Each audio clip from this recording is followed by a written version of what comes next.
We hit the West Coast for some late-night USL Championship action. Cardinale Stadium in Seaside, California. A Northern California battle as Monterey Bay FC plays host to Sacramento Republic. With Devin Kerr, I'm Josh Eastern. Thanks so much for being with us. And a big chance right now for Sacramento to get those 3 points and keep themselves in that playoff race. Recognize the fact that just 2 short weeks ago, this team was sitting on the playoff line in 7th. They now have an opportunity, given the way the results go tonight, that they can jump into 4th and a home playoff spot. Monterey Bay, one of the hottest teams in the Western Conference, has a chance to continue their run up the Western Conference standings and fight for that last playoff spot. And last time out, a midweek battle for Monterey Bay. You see the handball, the penalty, and then Charlie Adams slots it home. The shutout streak ends at 558 minutes as San Diego Loyal take the 1-0 win on Wednesday. But over the last 5 games, Monterey Bay has been some of the best form in the league. I just mentioned the hottest in the Western Conference. The only team that has bettered them is San Diego Loyal, which, as you mentioned, they lost to 1-0 midweek. It's right there with San Antonio FC. So it's not Colorado Springs, New Mexico United. They are chasing down every single team in front of them, and they've done it to the tune of 3 wins, 1 draw, and 1 loss in their last 5 games. Magnificent for Frank Yallop and co. On the other side for Sacramento Republic, last time out, how about Jonathan Ricketts and RGV? They go up 1-0 in the 53rd minute, but Roro Lopez in the 90th minute, the equalizer, a 1-1 draw for Sacramento. And this has been a bit of a trend. Late goals, but for both of these teams, they love those last 15 minutes. How's your blood pressure tonight? Did you check the pulse coming in? The flair for the dramatic is great because it shows you that when it matters most, whether it's a 1-game playoff, it's a cup run, they have the ability to throw themselves out there and go get a victory. I get a little bit worried for these teams, Josh, that they've used up some of that magic, that in the long run, they won't have what it takes down the stretch. I hope I'm wrong, because I love watching them play. Their morphability within games. These teams can go toe-to-toe with some of the best in the USL Championship and are making a case right now to be playoff contenders. The third and final matchup of the season between these two lineups, and first kick coming up next.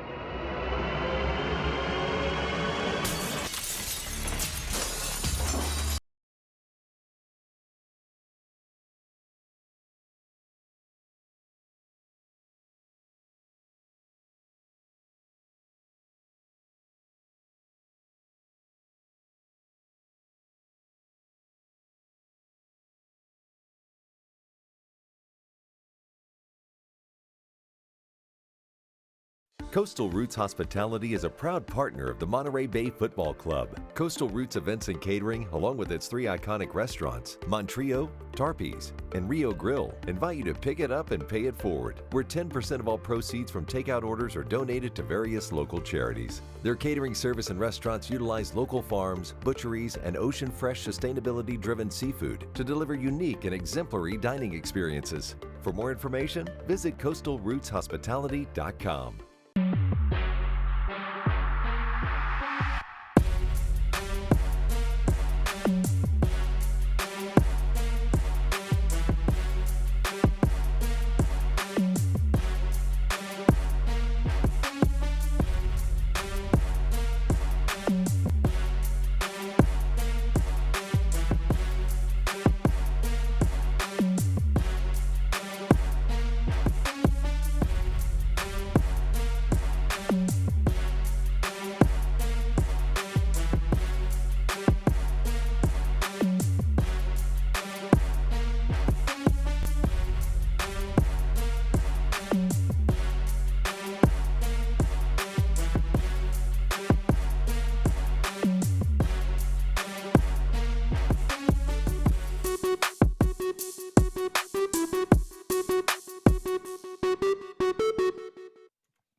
Building you up to first kick from Seaside, California, Monterey Bay and Sacramento Republic. These two teams, they know each other well. Third matchup of the year between the two. Let's take a look at tonight's starting lineups. We'll start with Frank Yallop and Monterey Bay. The mid-game rotation against San Diego Loyal, midweek, I should say. prove them costly. They weren't able to get 3 points, but he does go back to his preferred 3 up front with Revelar, Gleedle, and Simon Dawkins. At least in terms of what they've been able to do in possession base, James Murphy drops back a little bit next to Moby Fair. That's an interesting relationship. Valesky up top on the 9's got to find a way to get it going and add some more goals to the tally if they're to continue on this great run. Keep an eye on this. Mark Briggs, talk about the flair for the dramatic late. He's made some interesting changes within the lineup recently. So, one of which has been dropping into a 4. It could be this. It could also drop down into a 3 with Casey, Bauer, and Donovan. Gurr and Lacroix become the wingbacks, and Villader tucking to the inside. It's not something that they regularly use, but is a lot of the versatility on full display for the Quails on the road. So here we go, just about set for kick. It is a beautiful night, mid-60s. Bit of a chilly evening, but we are all set to go. The sun is shining. Our referee tonight, Ricardo Fierro. It's Monterey Bay in navy blue, and in the white tops, it is Sacramento Republic. There is the whistle, and away we go from Cardinale Stadium, Monterey Bay FC and Sacramento Republic. And we mentioned last time out for Monterey Bay, that 1-0 loss at San Diego midweek. It ended a 558-minute shutout streak for Monterey Bay. Already an early attack coming here for Sacramento. They've had to do quite a bit of defending, and Frank Yallop, when talking about that San Diego game, thought his team performed well. The chances were pretty even, but he thought overall it was a pretty harsh penalty. Grant Robinson's handball, that did them in with Charlie Adams' goal. And on the other side for Sacramento, we showed you the Rodrigo Lopez equalizer in the 90th minute to salvage a 1-1 draw against RGV at home. So both these teams come in on the back of drop points and just trying to get back on the winning track, as Monterey Bay, a big chance to get closer to that playoff line, with Las Vegas currently losing at San Antonio.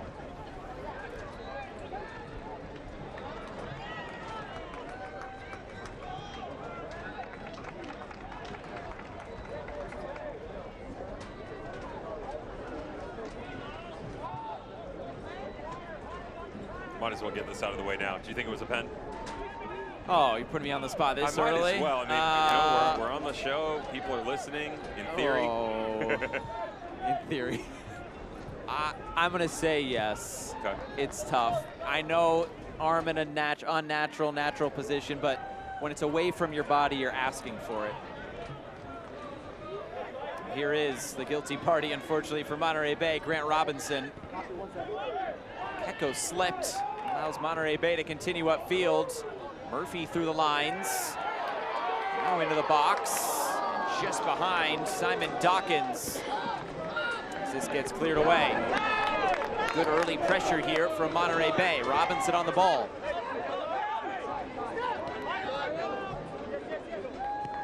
Do you think it was a penalty? I do. Yeah. Okay, so we agree. It's close for me as well, but it's enough, right?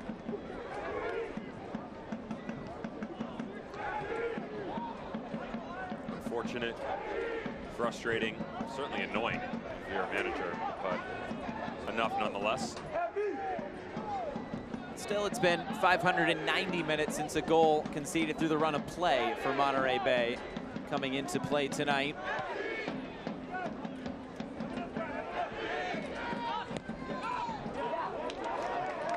Play down the line, here's Valesky, and the flag is up for offside. For shutout streaks in terms of teams in an inaugural season, Monterey Bay 558 minutes. That is good for third place. They jumped over Antigua Barracuda FC. Wanted to make sure we name drop them in these 90 minutes. In there. Don't mind if you do, Mr. Eastern. Going down into the vaults for that one, huh? Nicholas Murray does us some good things very often, and his notes every week help us out a ton. How's this little pinch, by the way? I mentioned to you that it's something that they've used in the past, not regularly within the starting 11. But when I talked about the lineup, how, okay, it could sit in the 4, but don't be surprised if this happens. And what happened was the little pinch back to the inside, Damia Villader.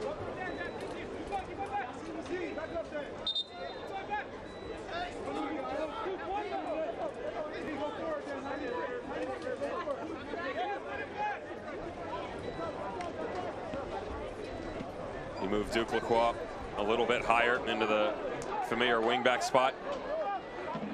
That little pinch back in by Damia Villader. It's pretty amazing that you take a player who out-and-out starting left back for Union Omaha, and that's really all he did, with all due respect. I'm not knocking the talents, but that's all that Jay Min's asked of him, right?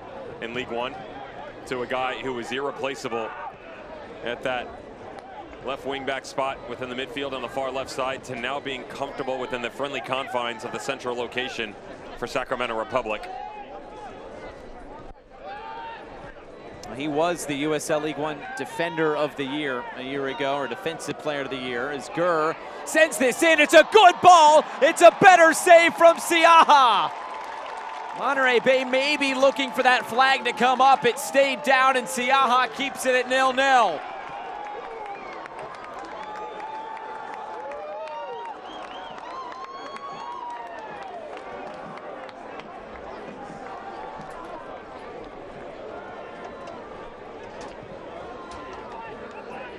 Floated over the top again. Roberts there to cut off the angle, and Siaha is able to scoop it up.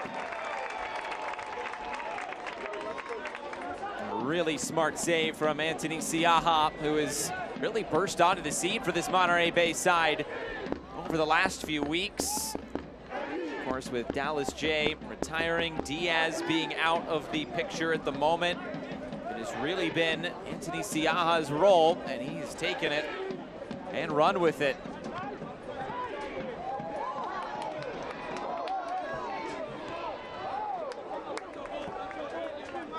With how strong they've been defensively, usually with, well, let's go back and look at that opportunity first. What's better, the ball by Jack Gurr or the actual save by Anthony Siaha coming off the line? Whipped on a dime from that close from the goalkeeper, just inside the 6-yard box. This is quite marvelous for a guy who just continues to amaze every single time he steps onto the pitch.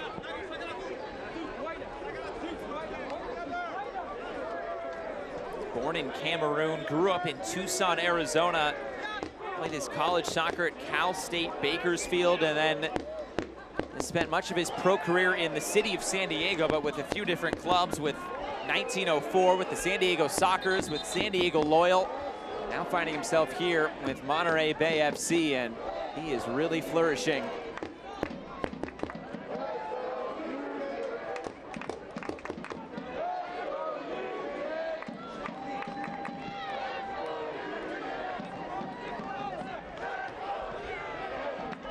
Here's Gurr.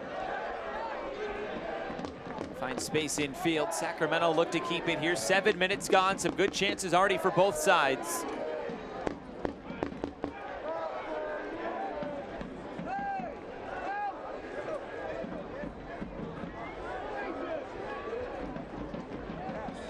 It's turned over. Dawkins. Villader on his back. Dawkins keeps going. Dawkins, advantage being played. Dawkins puts the shot wide. Did it almost all himself. A quick give and go. Advantage was played. Just couldn't find the finishing product. A lot of times as a player, when you start to continue to push through all of the pressure that's coming your way, it takes so much out of you mentally, Josh, that when you finally get to the end of it, it almost clouds your judgment. The decision on the tail end of this thing, notice his head down the entire way, doesn't peek up for fear of taking his eye off the ball, when all he has to do is catch a little glimpse of the fact that Vitiello was shielded on the near post. He had much more room than he thought he did. Back the other way, Keko, his cross blocked down. Luis Felipe couldn't keep it. Here's Dawkins again.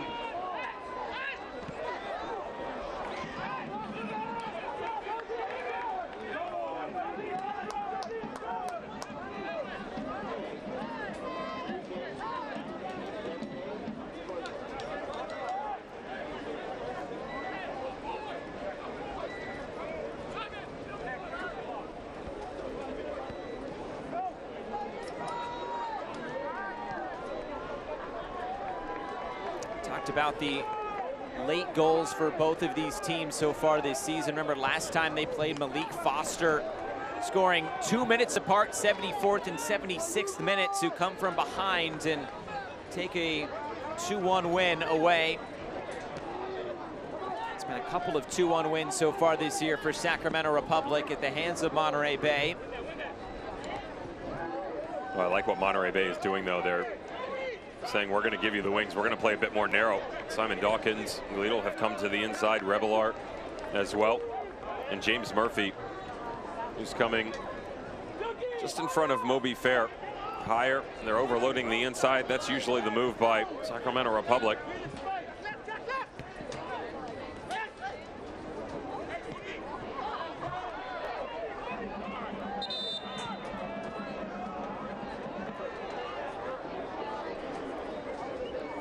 Look there at Frank Yallop.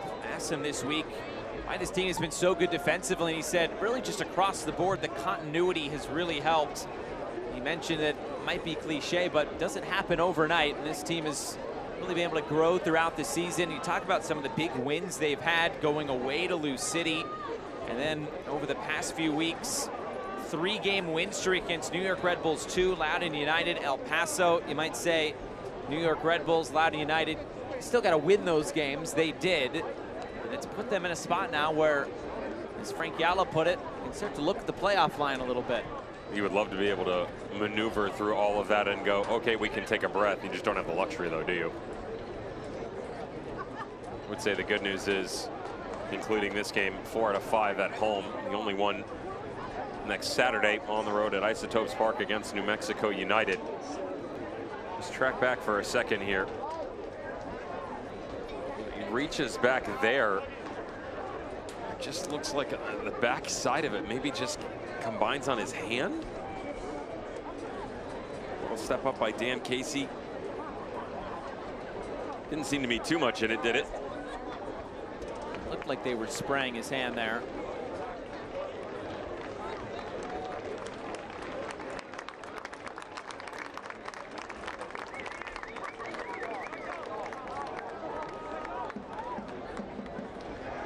There's Mark Briggs, who of course, so much to take into consideration over these next few weeks. There's no doubt that fixture congestion will come into play as they chop and change.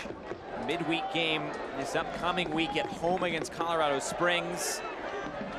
And then, of course, look to a couple days after Labor Day, U.S. Open Cup final against Orlando as Casey comes back onto the field. Here's Robinson. This one deflected out. It'll be a corner kick coming for Monterey Bay. Pardon me, just a throw in deep in that corner. Here's Murphy.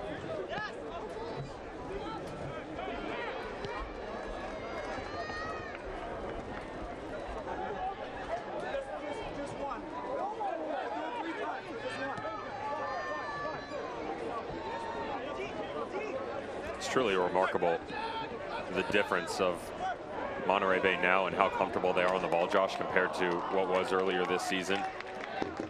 Growing pains for a team in their inaugural year isn't the way to describe it, because this is miles from what we saw in the first, say, 5 matches. And with all the teams that have come in to the league since, 2018, you can think of a couple off the top of your head. Actually, you go back to 17, really, in the last 5 seasons. Tampa Bay Rowdies, Indy 11. I can just move through the Eastern Conference into the West. Birmingham Legion, Miami FC. Everybody's dealt with their fair share for sure. New Mexico United can throw their name in. El Paso Locomotive. I'm not sure that we've seen such a quick changeover and remaining relevant within the standings as we have for Monterey Bay. Of course, the Western Conference and everything that is this year. Wild West, as we call it, a little different. Really anybody's match now, isn't it? Sure is, and with Las Vegas currently losing 2-0 to San Antonio, those teams below the playoff line, still with glimmers of hope to try to get into those playoffs, including Monterey Bay, who have a set piece. Murphy stands over it. Good ball in. The header has been to the back of the net. Monterey Bay strike first. Christian Valesky. It's 1-0.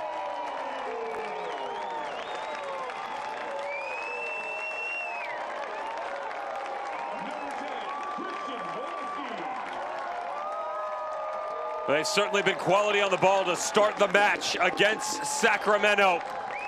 But what can you do with it when it matters most? They haven't really produced a ton of opportunities. The Simon Dawkins chance possibly. How's the timing here? Oh, it's the mark. Just slips himself in behind. Luis Felipe Fernandez. So smart. No sleep for the weak and weary. It's not night-night time. Inside 15 minutes. The celebration that has gone global is what he goes with at the start of this game. Long way to finish it off, though. Well, it's Valesky's third goal of the season. It's also his 48th regular season goal in his career, approaching that 50 regular season goal mark.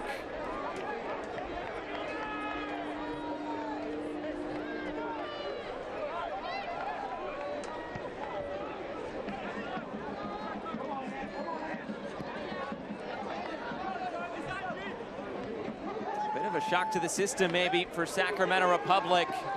Monterey Bay, though, we talked about all the late goals that both of these teams have scored. Well, how about an early goal here tonight for Monterey Bay against their Northern Californian rival?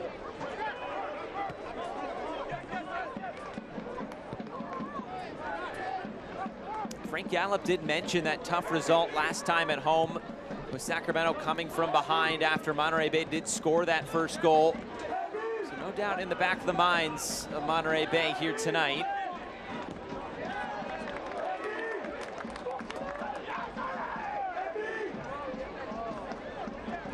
I'm very surprised with all the height that they have on the back line. Dan Casey, 6'1", Josh Bowers, 6'2", Connor Donovan, 6'2", Vidiello, goalkeeper, 6'2". Luis Felipe, who had the mark in theory on Christian Valesky. Now he's kind of sandwiched in between he and Dan Casey on the move. He pushes 6'1" as well. Yeah, Valesky just slips right in between all of them. It's the hangover that can be. We talked about the magic at the tail end of matches. Well, the mental toll, the war of attrition that is put forth on a team that has been through so much this season. Sacramento Republic just trying to find the magic and meander their way through the Western Conference standings. The Open Cup run that has gone global as well. Well, Valesky's feeling himself. Just wide of that near post. Remember, they win. Was it 3 wins in the first 4? Only 1 win in the next 8. And that's kind of everybody looked around and went, all right, well, here comes the Open Cup. As our friend Brennan Burke in Colorado Springs says, mess with the Open Cup horns, or bull, you get the horns. They've turned it around, though. They've created quite the complementary balance within their lineup and fixtures. Yes, congested, but always having an antidote to find a way through the illness that's put in front of them. And even bringing in some reinforcements, the likes of Deshaun Brown, Josh Bowers. Danny Reynolds also signed to a contract.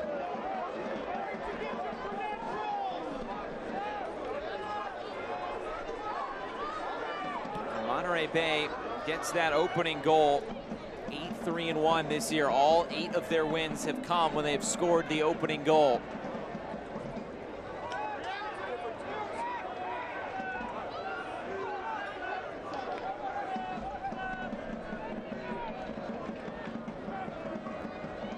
This is an area where they've gotten a lot better.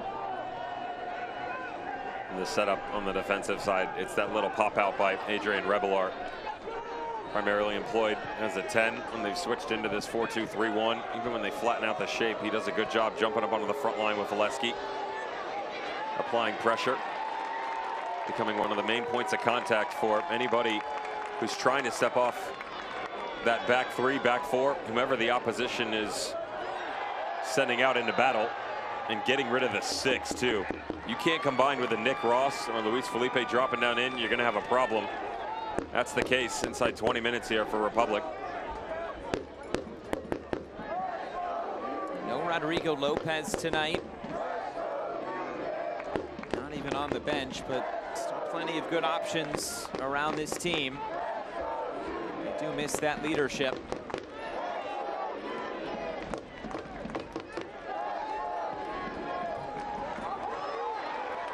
There's Robinson moving it out wide. It's Revelar. Cutting it in, now leaving it for Valesky. Taking the space, rolling it in towards the near post. And finally, it's Vitiello to cover it up.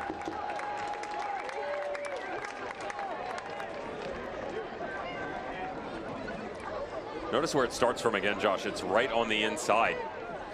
They challenge that space right around Nick Ross, and everybody starts to converge. And watch Jack Gurr as this ball gets sprayed down into the corner. He expects help.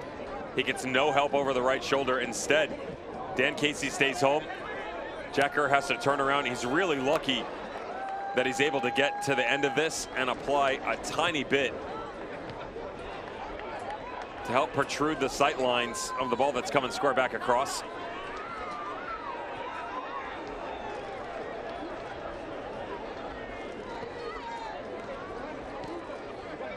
Looks like a much more confident Monterey Bay side. Got a heavy touch there and a big challenge, advantage being played.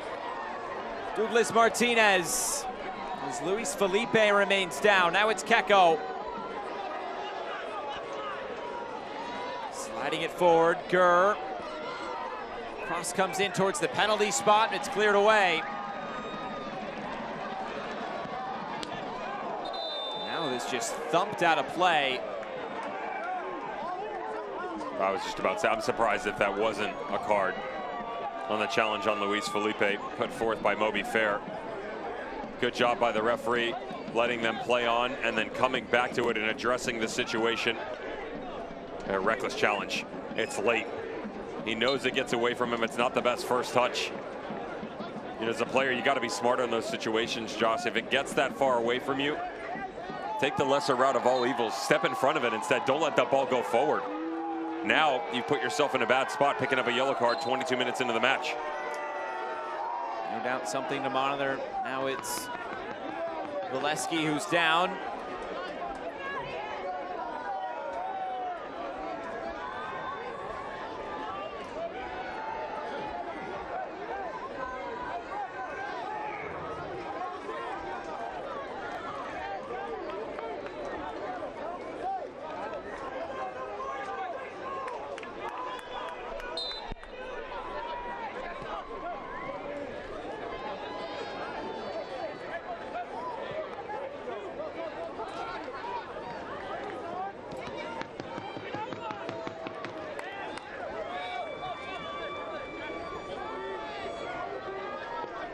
Robinson gets this back in. Here's Valesky.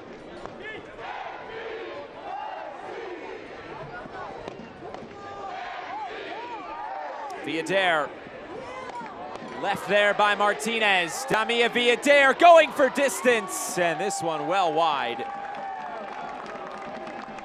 Trying to take it himself. An ambitious effort, but the defense was converging. One of the great things that you get out of this little tuck-in that Mark Briggs does with Damia Villader is the wondrous left foot. Look at his vision the entire time. There's no sense in worrying as to whether or not he has the confidence to run the attack from a central location. Strike from distance, off target, yes, but more importantly, the understanding that the avenue is there and he's got the freedom and luxury to roam as well, Josh. Always felt like he had more in his locker than just a left back as it was the last few years. And he's definitely showing that this year for Mark Briggs in Sacramento Republic. Slid infield again. Luis Felipe clips this up. The header, and Murphy clears. And now a chance to break on that far side. Here comes Monterey Bay in transition.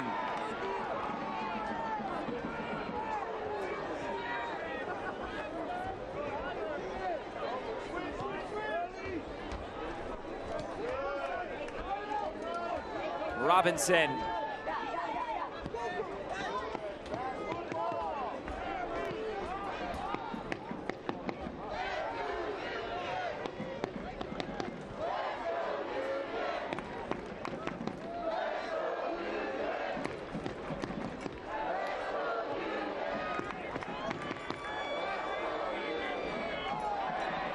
Collision right at midfield. It's another free kick to Monterey Bay.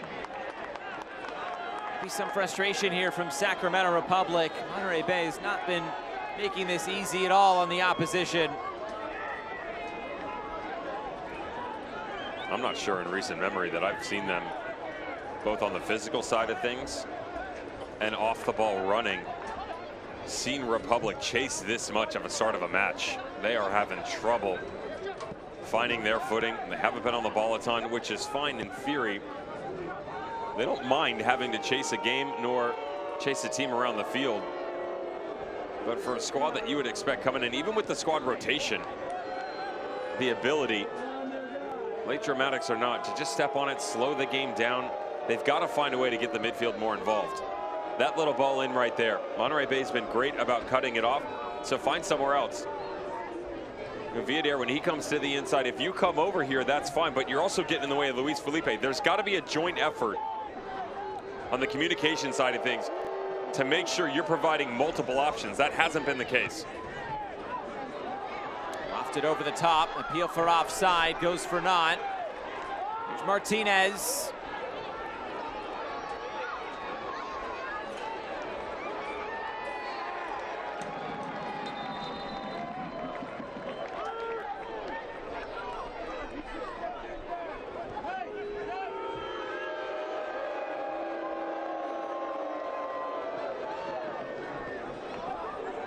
Pass off the mark, but it actually worked out okay. Here's Keko. Keko trying to bring it infield. He had Gurr out wide in support, decided to take it himself. Runs through for Siaha. Jecker's pissed. He is angry. He just looked to the sideline at Mark Briggs like, what do you want me to do? He had protruded deep into enemy territory. There was so much real estate in front of the technical area. Just play the ball down in. I will say that that can be some of the genius, and I say can be because you obviously have to deploy it at the right time. Keko takes this negative touch. He's expecting Grant Robinson and Hugh Roberts on that little pinch over to bite to the ball down into the corner. That didn't happen though, right? A lot of times as an attacker, you can sort of shimmy a little bit and give yourself the option. And Keko felt like that touch right out in front of him, that the defender was going to bite into the corner on the run by Gurr, and he was going to have space to step into. Another heavy challenge put in. Villader thought it was a corner kick. Instead, it's a goal kick.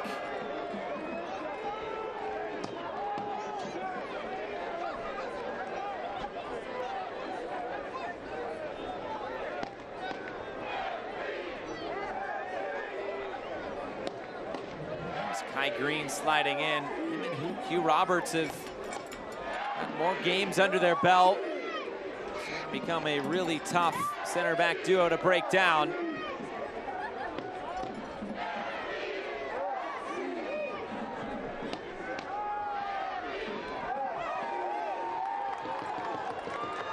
Here's Robinson.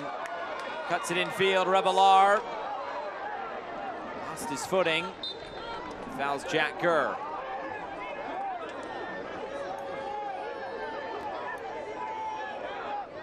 We talked about the success Sacramento has had against Monterey Bay so far this year, a couple of 2-1 wins. When you broaden that out to all teams from the state of California, 6 wins, 1 loss, 3 draws in all competitions. The only loss coming against San Diego Loyal. That was the second game of the season back on March 19th, a 2-0 loss. So it's come to in-state games. Sacramento has had the number of their Californian opposition.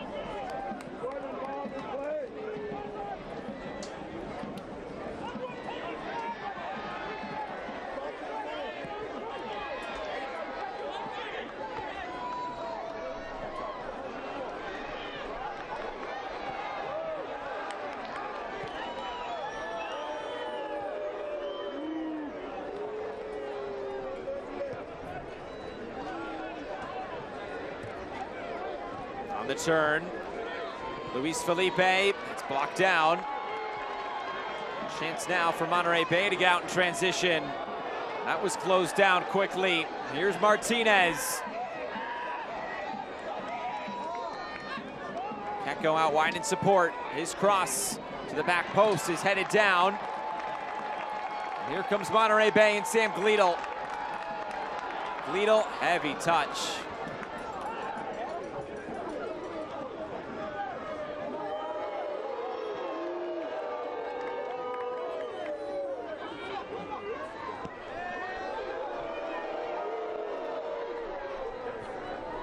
There is a protective workshop being put on right now for Monterey Bay. Watch the middle of the field and the way that they're setting themselves up. So I talked about removing the ball into the 6 into Nick Ross. Good look right there. Adrian Revelar has that covered. But what's happening underneath them, Moby Fair and James Murphy, at times, it's just a straight line.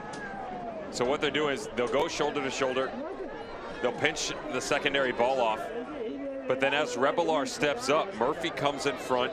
Fair drops in underneath them. It's 3 different levels within about a 15 or 20 yard span centrally that doesn't allow any sort of play. They're making everything stay on the outside, and then when the secondary ball comes back through, they're having a hard time finding it. Shot from distance, blocked down by Roberts. Gecko moves it out wide again. Jack Gurr.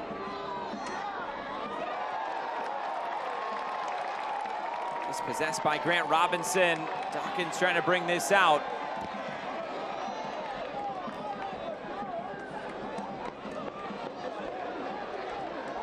Still in play for long, and now it's a corner kick. Siaha does not agree with that decision.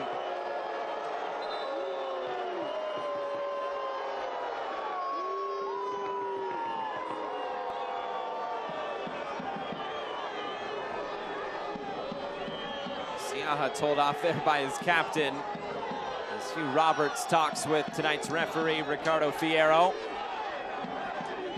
His mind is made up. It's corner kick. This is a set piece moment that can get Sacramento back into this game.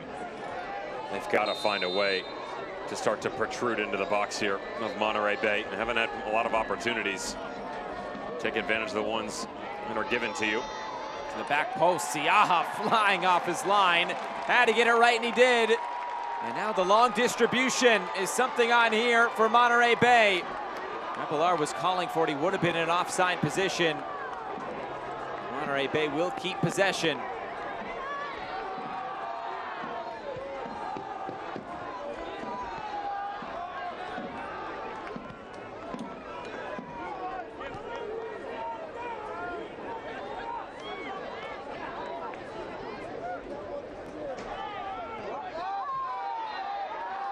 Foul coming from behind. You can just sense more and more of that frustration so far from Sac Republic. 32 minutes gone. Lone goal coming from a set piece. Christian Valesky heading it home on the service from James Murphy.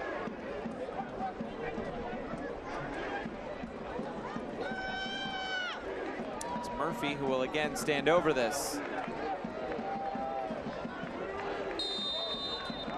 Farther out though than the last one.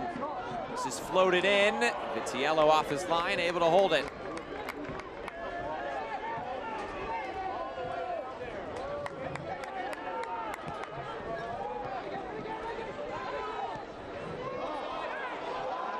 Flag up for offside. Martinez caught.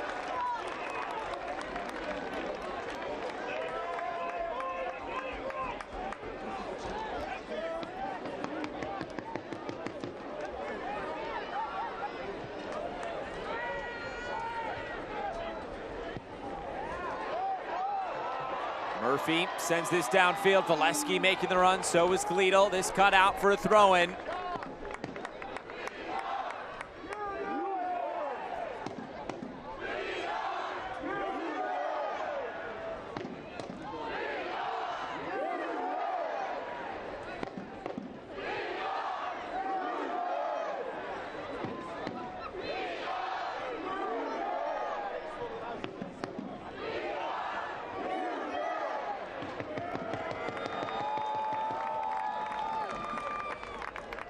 Murphy.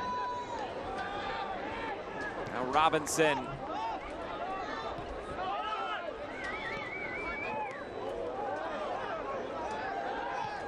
Murphy over the top again.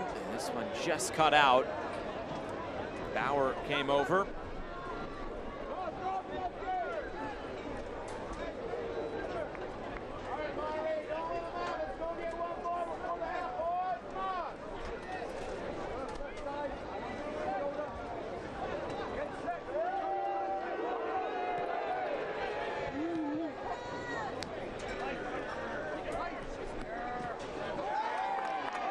Turned over again, and it's Dawkins racing upfield.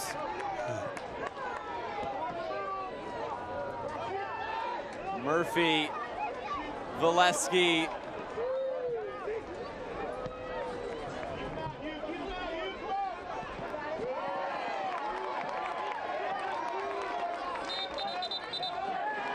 Martinez thought he had a throw, and instead it's for Monterey Bay. There's going to be an absolute mutiny against this referee if they feel like the decisions aren't going their way any further for Sacramento. Mark Briggs has just sat down in the technical area. Had a couple of words with the fourth official right at midfield, sat down, parked himself on the first chair. He's had his say. He's not happy with how they're playing, and certainly not happy with the referee either.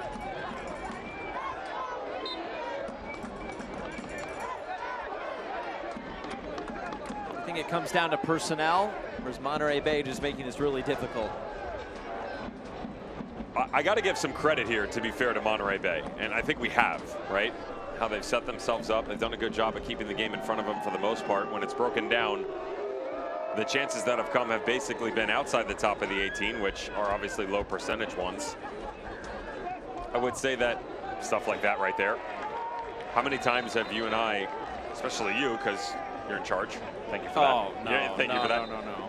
No, but how many times have you said giveaway, another giveaway? Yeah. They're just, there's no pressure on them, and they gift it right back to Monterey Bay. There's a 5-yard ball in front of them, they play at 10. There's a 2-yard ball, square back across instead. You try and ding it down to the corner, there's no help. Judgment's clouded. And it takes me back to an interesting conversation I had with Mark Briggs, head coach of Sacramento, leading into the game against Sporting Kansas City. Now, everybody talks about their win. I'm actually going prior to that, and he talked about the difficulty of really keeping the guys motivated a little bit, that the hangover of the win from LA Galaxy actually took a couple of weeks to set in. You know, there's about a month's time in between that quarterfinal matchup and the semifinal, and within that, they still had to navigate league play. Now, it wasn't poor form, but it certainly wasn't good by any means. Luis Felipe runs into Siaha. That'll signal the whistle. Robinson went down as well in that sequence. Think about the teams and the games that they had after the win against LA Galaxy. Now, they went on the road June 25th, and they took down Monterey Bay. But after that, they lost to Colorado Springs.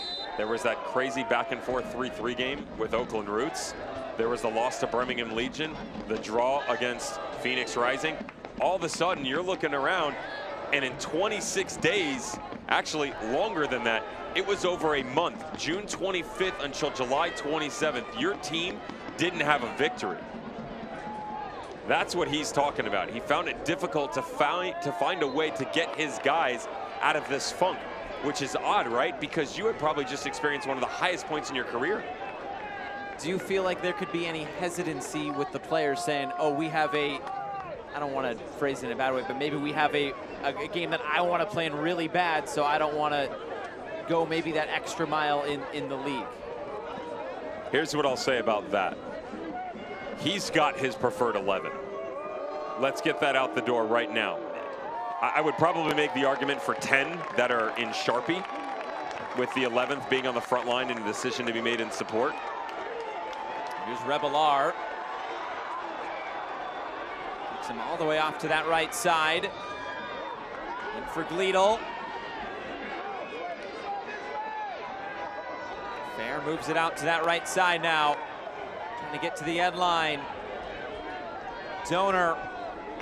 Now Murphy. To Robinson. Time and space. Moves it out wide again. Valesky. Now Robinson. Murphy. Well out of play. So when you get into a point in time in the season where whether you're stepping into training or onto the field day of game and you know that your manager already has his mind made up, that's a problem as a player. You're trying to do everything you can if you're not within that preferred selection to force his hand. It's been brilliant, the balancing act that has been squad selection-wise for Sacramento Republic. He's changed formations, he's changed tactics, he's changed personnel. So in the games where you're not playing in the quote-unquote bigger games, you got to give him something to think about. Now, that's Luther Archimed, that's recent acquisition Deshaun Brown, Emil Cuello, Zico Lewis. Like, we're talking about guys that haven't exactly been at their best this season. Go give them a reason to make you one of those 11. So you expect more out of them, absolutely. And let's be clear, they have the quality to do it as well. You know, going into the first game of the year on national television, Birmingham Legion and Tampa Bay Rowdies played on ESPN2. Said in the Western Conference, this team was one to be feared, and it was a dark horse. Robinson's cross comes in. He was brought down in the process. It'll be a corner kick. Gillespie thought that should have been a foul.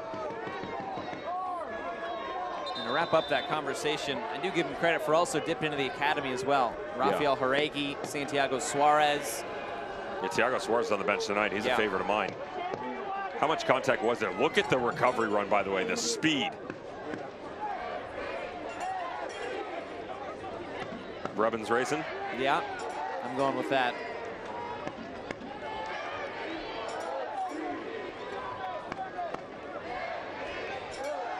James Murphy again puts this down. His in-swinger all the way to that back post area. There's Donor. Just couldn't keep it in play. And Sacramento want to go quickly. I think that might have been a foul throw.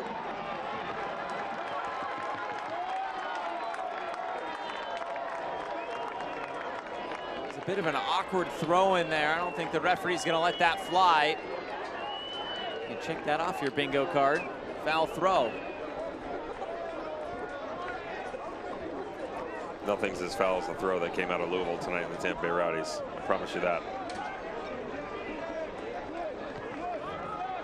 To check the highlights on that one. Yeah, a highlight might be a stretch. More of a low light if you're the visiting Rowdies and Neil Collins.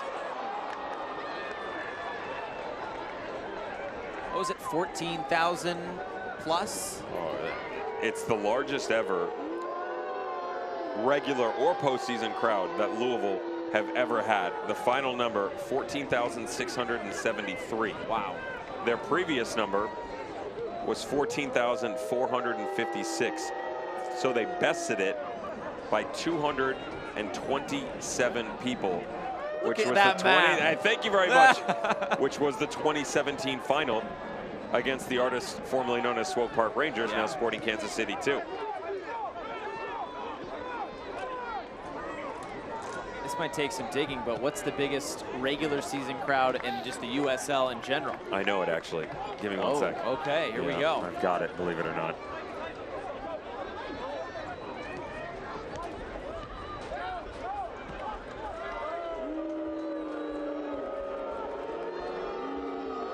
Donovan. He's been hearing it from the crowd tonight.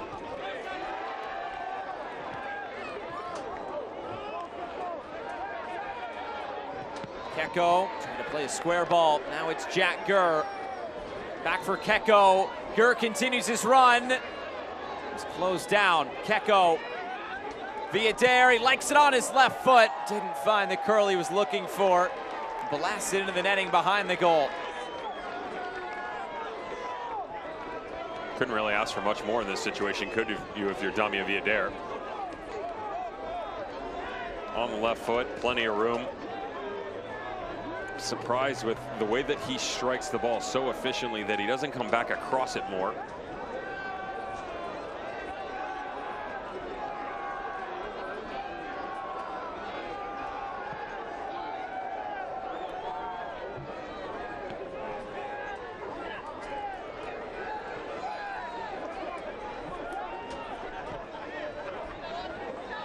Here's Gurr.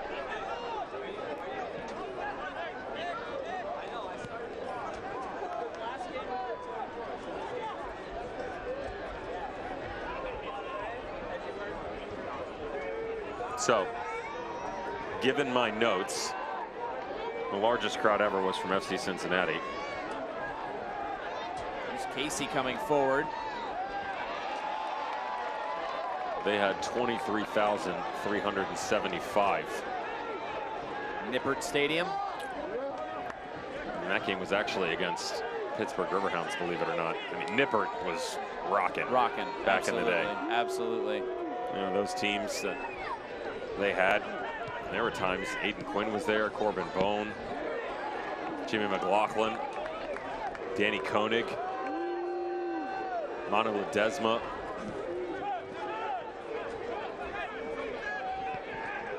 We're in a 1 minute of stoppage time at the end of this first half.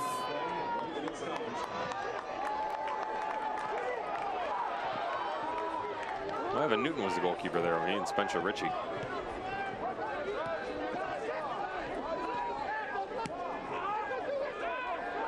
Here's Kecko.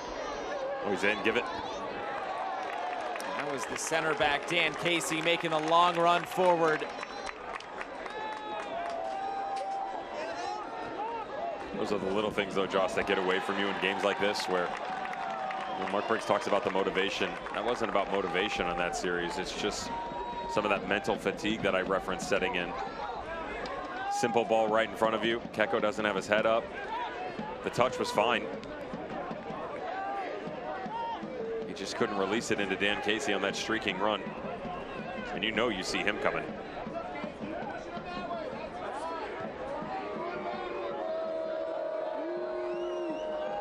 Donovan, is there time for one last attack? Here's Jack Gurr, stays on side, in towards the penalty spot. Deflection will take this out of play. You think that deflected? I think he missed it. He may have. He mishit it. That's what happened here. He just loses his footing. This is a heck of a ball, by the way. Watch this thing back to the penalty mark.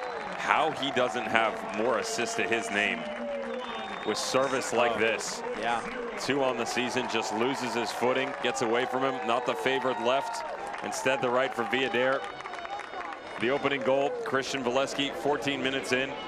Magic off the wand of a foot from James Murphy from the set piece on the far side of the field. That broke the deadlock. That is the lead. And that has been the story of the night for Sacramento Republic, and the slip by Villader and lack of attacking options going forward. So Monterey Bay, they have been trying to fight back towards that playoff line. And right now, they are in the driver's seat for 3 points. Halftime is presented by Integris Wealth Management. It's Monterey Bay 1, Sacramento Republic 0.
Coastal Roots Hospitality is a proud partner of the Monterey Bay Football Club. Coastal Roots Events and Catering, along with its 3 iconic restaurants, Monterey, Tarpe's, and Rio Grill, invite you to pick it up and pay it forward, where 10% of all proceeds from takeout orders are donated to various local charities. Their catering service and restaurants utilize local farms, butcheries, and ocean-fresh, sustainability-driven seafood to deliver unique and exemplary dining experiences. For more information, visit coastalrootshospitality.com.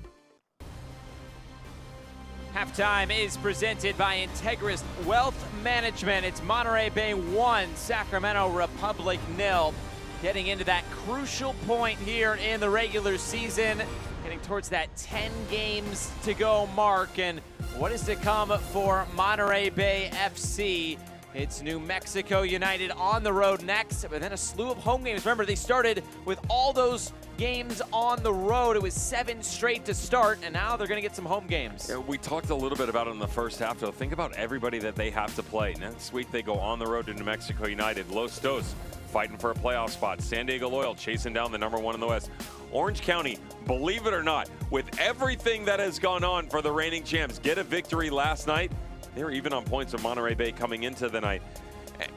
It's impossible. It's the Western Conference. It's difficult. Sacramento Republic, same deal. Actually made the case that going into the game against Sporting Kansas City, their next 8-game stretch was their season. People are going to turn their head and go, well, how is it their season? Because they had 9 games after that. Well, first off, they won, so you had the Open Cup final into it. But you had to play Sporting Kansas City, right? Then Charleston Battery to the East Coast, back to the West, New Mexico, home against RGV, back to Monterey Bay, home against Colorado Springs, at Vegas, home Oakland, at Louisville, at Orlando City for the final. I'm dizzy just thinking about the travel. I don't care who you're playing. East-West, East-West, that's difficult to manage. And it's MLS. It's top of the table. It's teams fighting for a playoff spot.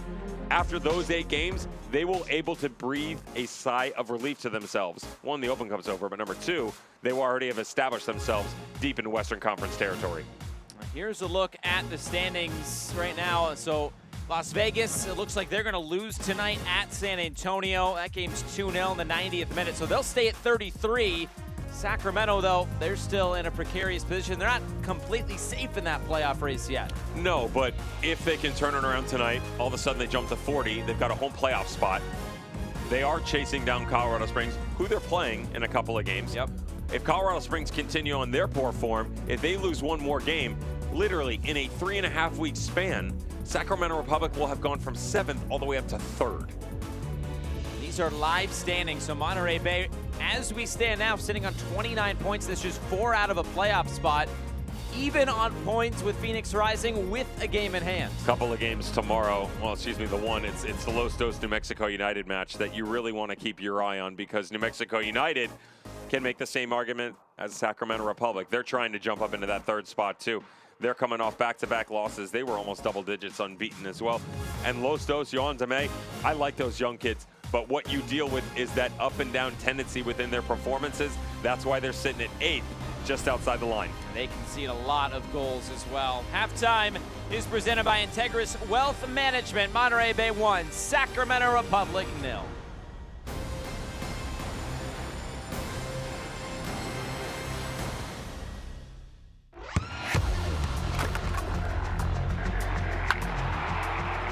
We all have goals. But let's be honest, most of us aren't going to be professional athletes. But if your goal is to finish your degree, we can help. Come to a university that puts your goals first. Bellevue University, your partner in finishing goals. I'm on that real team.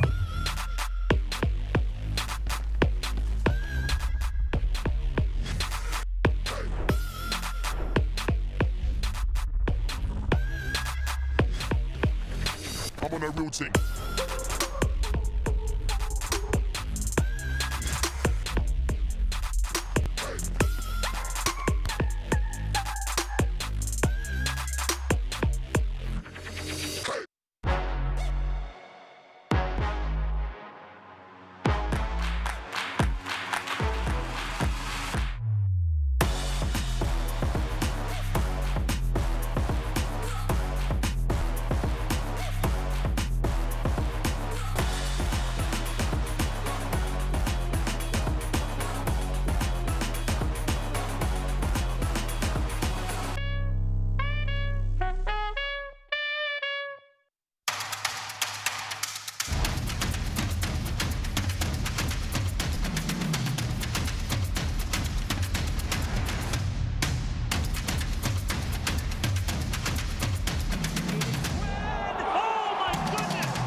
Coastal Roots Hospitality is a proud partner of the Monterey Bay Football Club. Coastal Roots Events and Catering, along with its 3 iconic restaurants, Monterey, Tarpe's, and Rio Grill, invite you to pick it up and pay it forward, where 10% of all proceeds from takeout orders are donated to various local charities. Their catering service and restaurants utilize local farms, butcheries, and ocean-fresh, sustainability-driven seafood to deliver unique and exemplary dining experiences. For more information, visit coastalrootshospitality.com.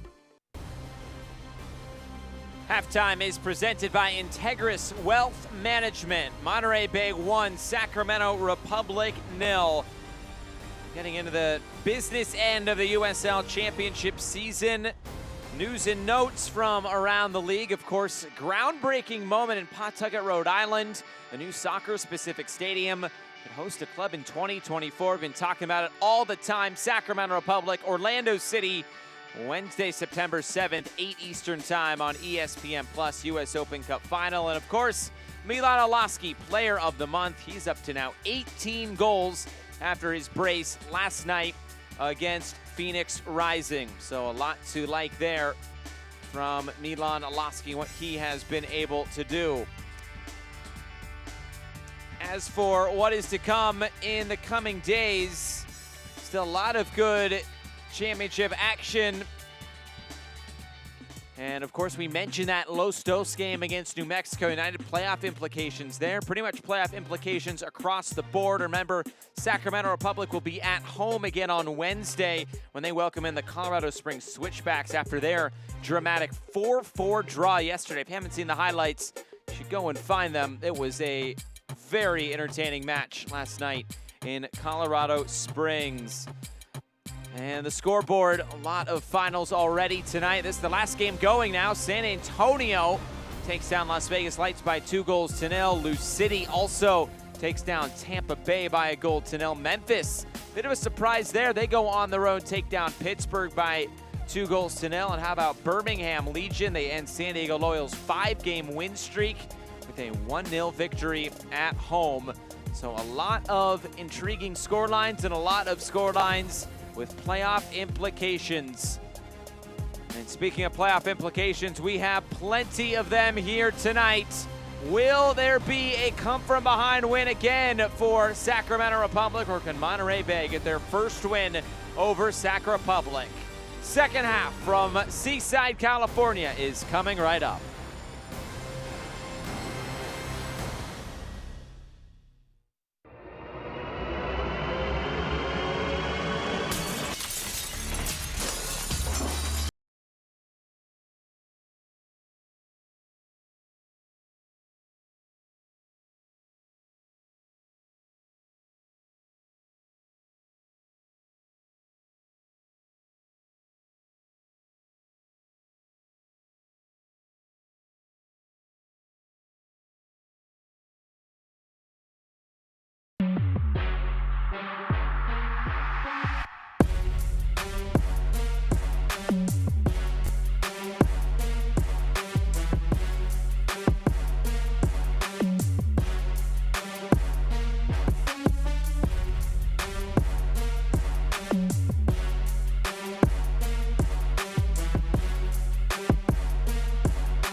Coastal Roots Hospitality is a proud partner of the Monterey Bay Football Club. Coastal Roots Events and Catering, along with its 3 iconic restaurants, Monterey, Tarpe's, and Rio Grill, invite you to pick it up and pay it forward, where 10% of all proceeds from takeout orders are donated to various local charities. Their catering service and restaurants utilize local farms, butcheries, and ocean-fresh, sustainability-driven seafood to deliver unique and exemplary dining experiences. For more information, visit coastalrootshospitality.com.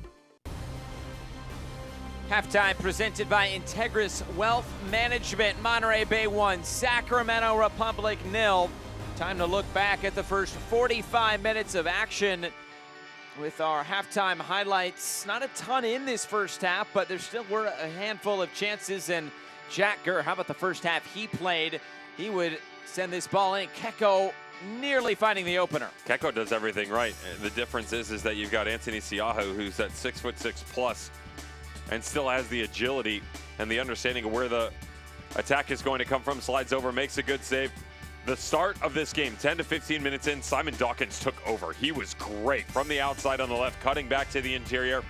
They had come quite narrow in their ways in terms of buildup, and the way that they attacked right through the spine of Sacramento Republic was pretty impressive. No goals to show until the 14th minute. That'll change from the set piece. James Murphy from the side whips it in. Christian Valesky just makes home next to Josh Bauer, Dan Casey, Connor Donovan, and Luis Felipe. They get out in front 1-0. And the chances would keep coming for the home side. Adrian Rebelar and Christian Valesky again. Nothing would come of this as Danny Vitiello would gobble it up. And just that one goal to show for it through 45 minutes of action, and pretty even first half overall. Just Sacramento, nothing to show for it. No, and what concerns me is the lack of balance within the attack. So what they've resided themselves to at this point in time, Josh, is Jack Kerr has come really high. Now he's a two-way player. He's very streaky in the sense that he's going to come high and he's going to use his pace to cut up and down the line. But the left side, have we called Duke Lacroix's name at all? No. Crossing over midfield, they haven't gone that direction at all. You're making it very simple for guys like Maury Donor and Sam Gleadle. They just sit there, keep the game in front of them. That means you're predictable in your attacking prowess or lack thereof, and haven't given yourself the ability to maintain tempo. You gotta find a way. I don't care if you don't want to push pace down the left-hand flank, but you still have to act aggressive in some nature. Help reset your high line defensively, push it up, use it as a possession starter, then move the other direction. But otherwise, you're barely coming through the middle, everything down the right. It's way too easy to read. We're underway, second 45 minutes with Devin Kerr. I'm Josh Easter. Thanks so much for being with us. Cardinale Stadium, Seaside, California. Last game running tonight in the USL Championship. And it is a good one thus far. Monterey Bay looking for its first ever win against Sacramento Republic. A couple of 2-1 wins already this year for Sac Republic over Monterey Bay.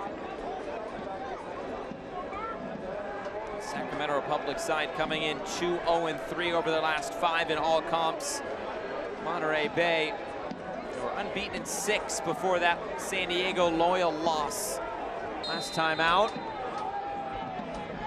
Another set piece, this swung in, Vitiello is there. And right into Hugh Roberts, and a whistle will give Sacramento a free kick.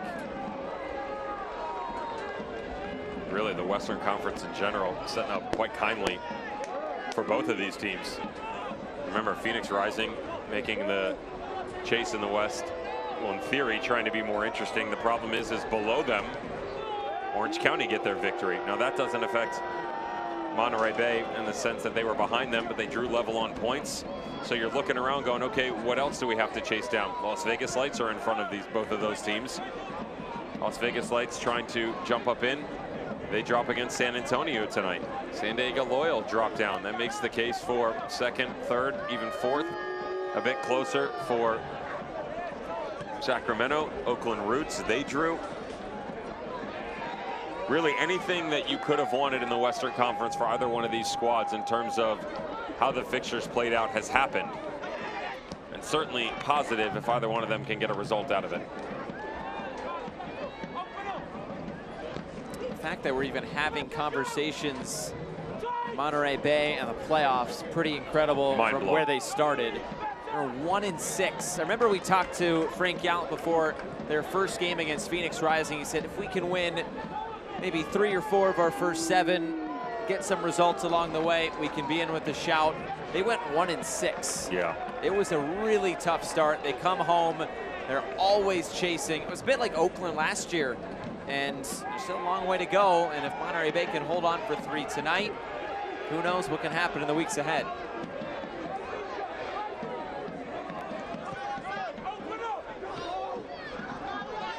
Here's Duke Lacroix. First time. 48 minutes in. Just right here, though, it gets a bit stagnant. Good flat line across the middle. The problem is it's blocked down. Nick Ross really deep. Guess what? That's been removed as well. Adrian Revelar is a menace to society underneath Christian Valesky. We addressed that in the first half. Just spin this off here. You know, when that ball comes to the near touchline now and you work towards Duke Lacroix, I don't care where you are. That means space is opening up somewhere else. And usually with the natural shifting that occurs within this game, it's on the far side. Think about the names that are over there. Douglas Martinez, Jack Kerr, the ability to step into it. There's Bauer.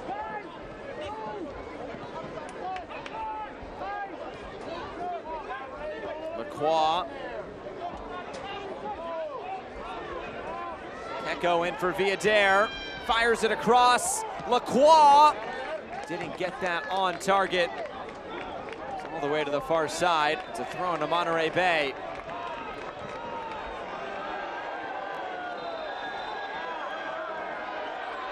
This is going to be a card on the backside. Just throws the ball away.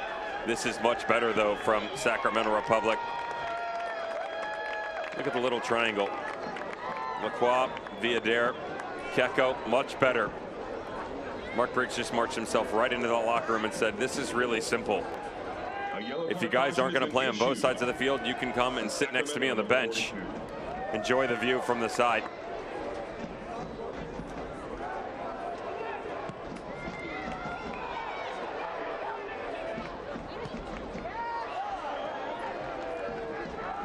Yellow card was issued to Douglas Martinez at the end of that play.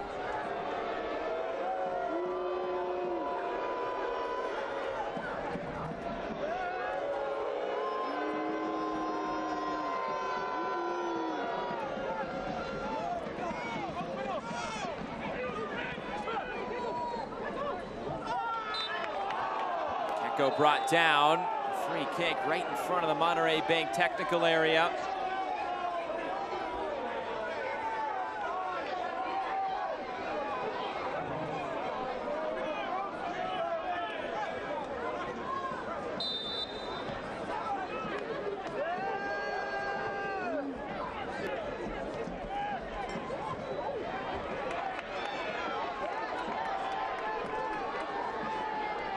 Monterey Bay, Dawkins.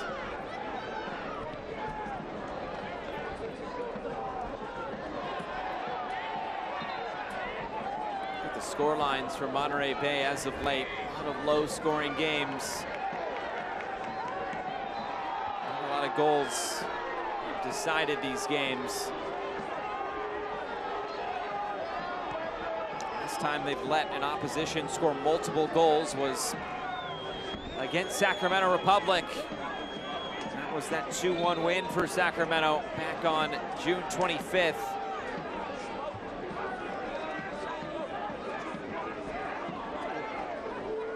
That was the last loss before that 6-game unbeaten run for Monterey Bay that came to a close with a loss against San Diego on Wednesday.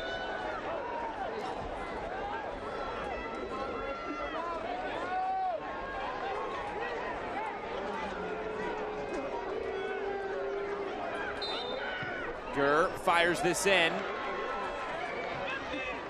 Villadere lining it up, trying to get his body around it, couldn't quite do so.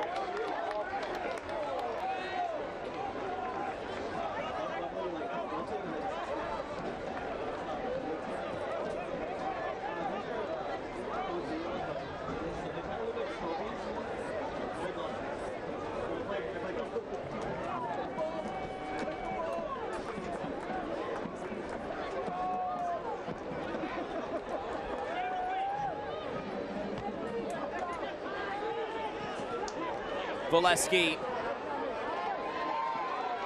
Now Revelar.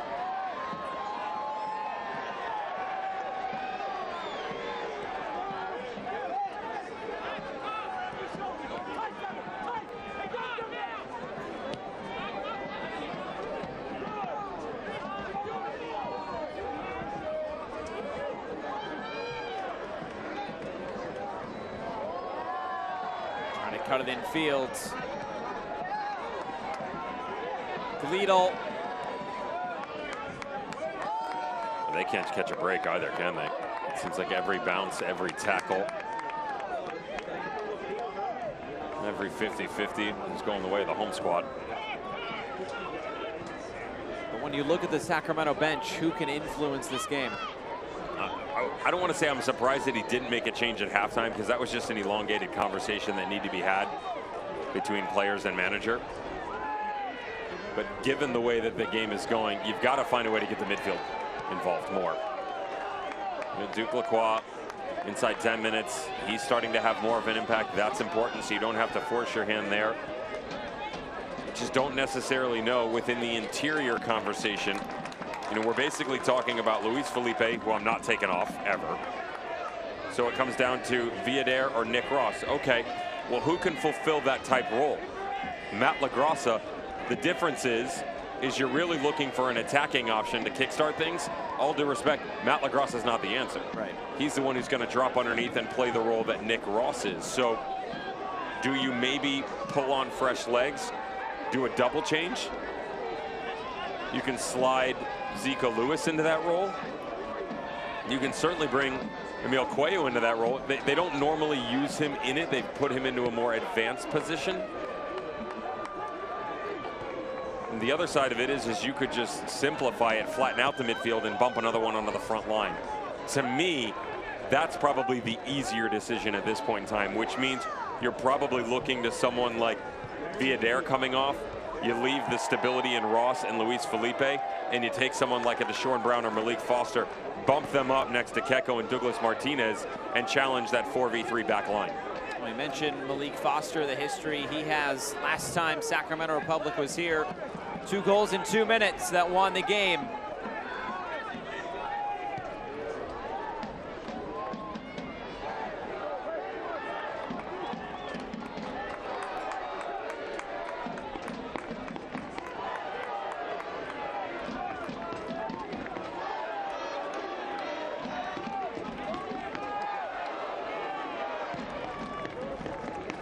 Long ball over the top. Lacroix, long run, will get there.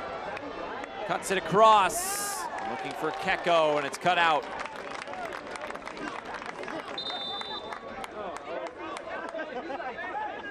Two balls on the field.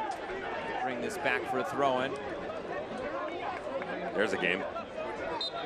What's the game that our friend Ricky Lopez has? Omega Ball. Omega Ball. That's 3 goals, though. 3 goals, 3 teams, 1 ball. It's a great concept, though. It is. It's no Marcel Bielsa murder ball. Murder ball. That's just run until you fall. Yeah. Keeping it kind. That's the polite way to put it, right? Yeah.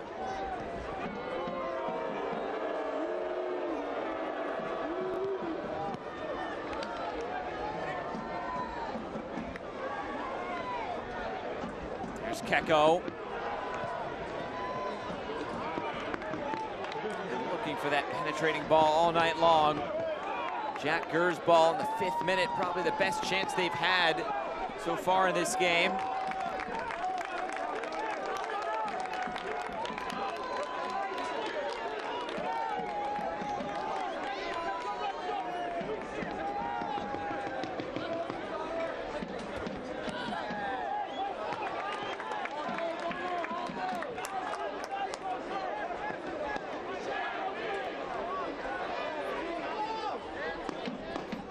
I will say I don't envy Mark Briggs. A coach has a difficult enough time within this league, regardless of conference, of trying to find a way to be relevant, be viable moving forward and coming back, being a contender, getting into the playoffs, managing the roster, fixture congestion, and you have to do it with the Open Cup run, historic or not. You're almost asking the impossible, right? There's service headed clear. Remember, this is a team that didn't make the playoffs last year, so you know. Only time in their history, mind you. Right, so you know that is something that they, I don't want to say have to, but really need to get back. let's have some fun. Given the fact that nobody on the field wants to right now. I'm all for fun. Would you prefer to make a run to the Open Cup final with an opportunity of winning it and miss the playoffs? Or would you rather make the playoffs and bow out round of 16 quarterfinal? Open Cup. Same. Well, it's the same argument with the Sounders and MLS. They go on and win Champions League. Right now they're battling on the playoff line. Yes, I would also say that it's a little bit apples and oranges. Agreed. Because of the Agreed. injuries that have decimated that squad. Agreed. I mean, you're talking about massive names that no longer have the ability to step onto the field this year. But it's similar I in the get it. fact I get the that relevance you put within it. so much into one that sometimes it might take away from the other. Yes. I would say the difference is I know for a fact managers within MLS that would rather make a run in league play compared to the Open Cup. It's different for a team that's a second division team. Correct. Yeah. That's where it's different. The press, the notoriety, the history you make, everything that goes along with it for Sacramento. Oh, we live in the digital media age of social media, right? And had the opportunity to call that semifinal game against Sporting Kansas City with one of our good friends, Tyler Terrens. And so I posted a picture of us and I said within it, this is a historic run. It's going to change the landscape of the footballing world in the United States, and it will be part of history for a long period of time. You can't put a price on that, right? Correct.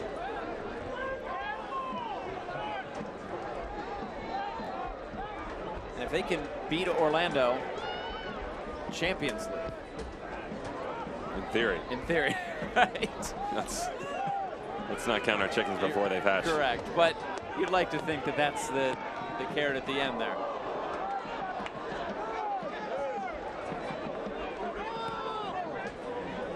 Oh, there's a good ball. Douglas Martinez, you got to attack that there.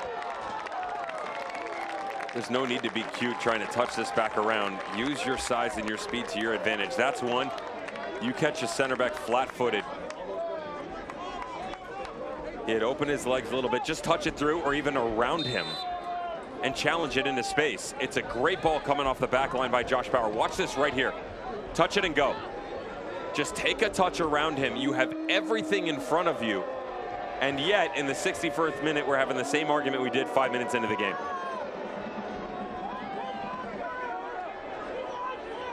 Meanwhile, Monterey Bay, they're content. They have their lead. They've been a strong defensive team over the last month or so. They haven't conceded a goal through the run of play in well over 600 minutes now.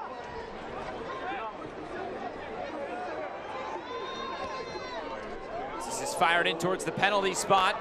Just enough a touch in there to get this clear.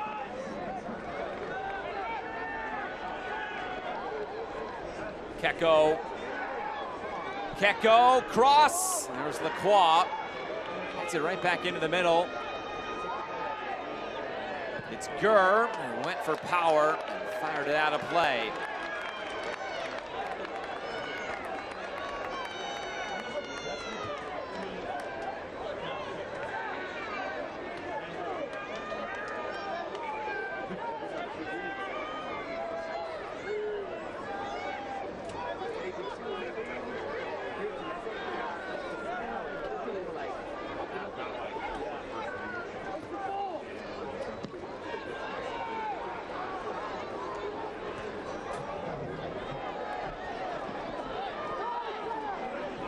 Connor Donovan.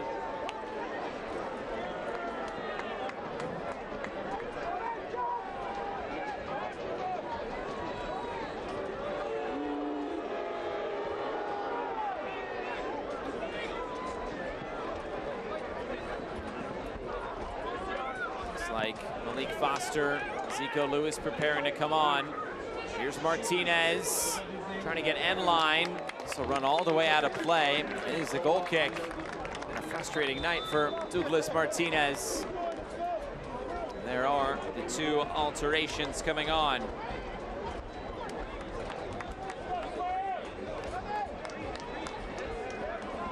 It's Duke Lacroix, who will be the first one to come off. Number 10 for 14. Tonight's substitutions presented by Prep Club Society. There is Malik Foster coming on. And that is the end of the night for Douglas Martinez. He picked up that yellow card. And number 99 for 42.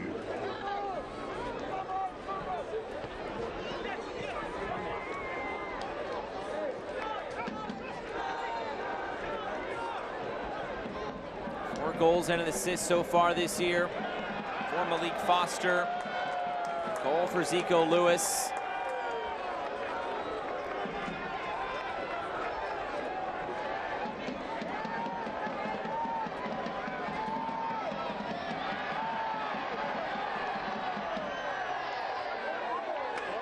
To say, pretty cool for Lewis to go back to Charleston and get that goal. That's out of play for a corner. This is just, he doesn't like the pressure on the backside for Dan Casey, but even then, he does a good job working his way back in. This is a heck of a 50-50. Watch the bounce. If this isn't the truest representations of how your night has gone, the back heel bounces off the attacker, hits your hip and goes out of bounds. Corner whipped in. Diving clearance there by Vitiello. And now maybe a chance to get out in transition. Going over the top, looking for Foster, and cleared away.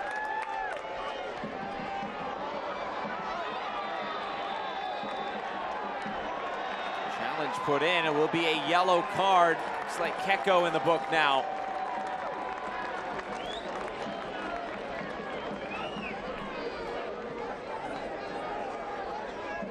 A yellow card caution has been issued.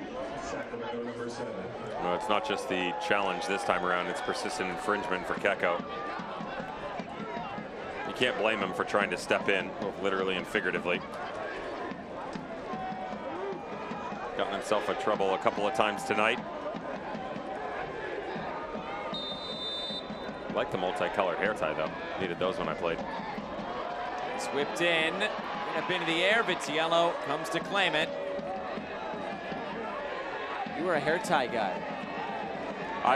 Mine was much longer than his, but I bunned it just like he did. When did you decide to cut it off? I cut it twice.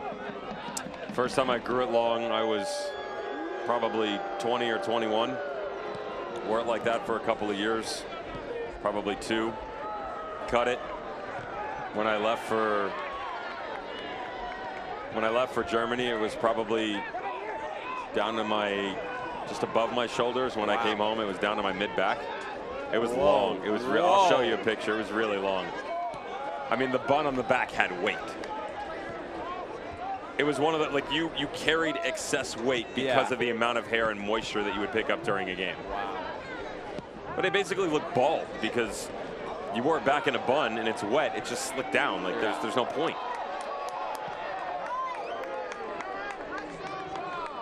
It was ahead of my time.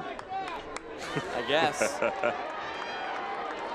It's turned over. It's Dawkins running downhill.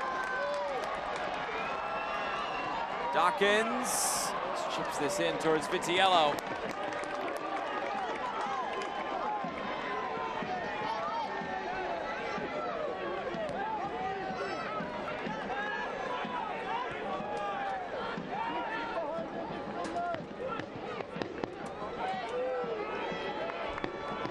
Touched into the path of Keko. We've got a touch on it. Did it come off of Roberts? It is a corner kick. Game like this, set piece is so important. We already saw Monterey Bay score from a set piece in the first half.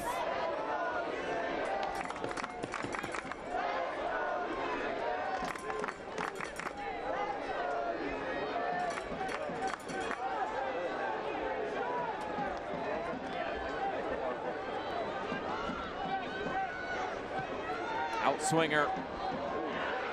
Just a bit too tall for Luis Felipe, and this cleared away.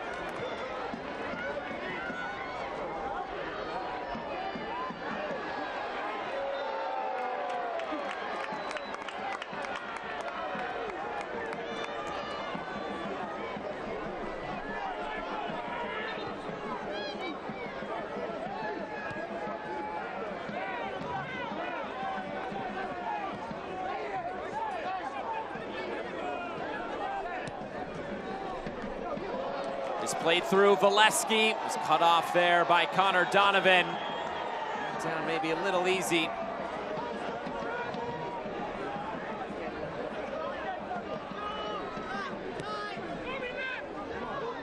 Foster chasing after it. Kai Green back for Siaha. Sweeps his foot through it.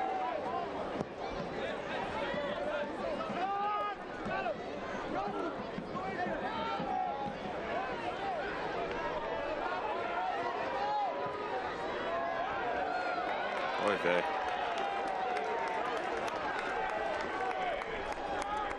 And again, that pressure is speeding up Sacramento Republic.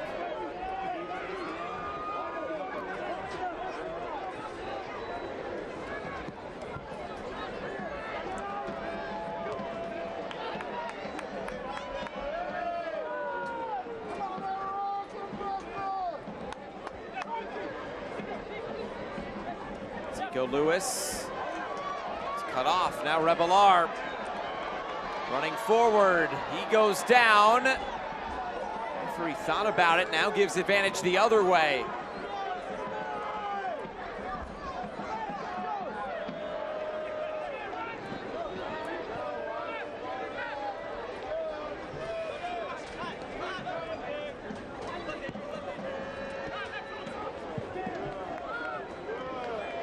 Donor all the way back to Siaha.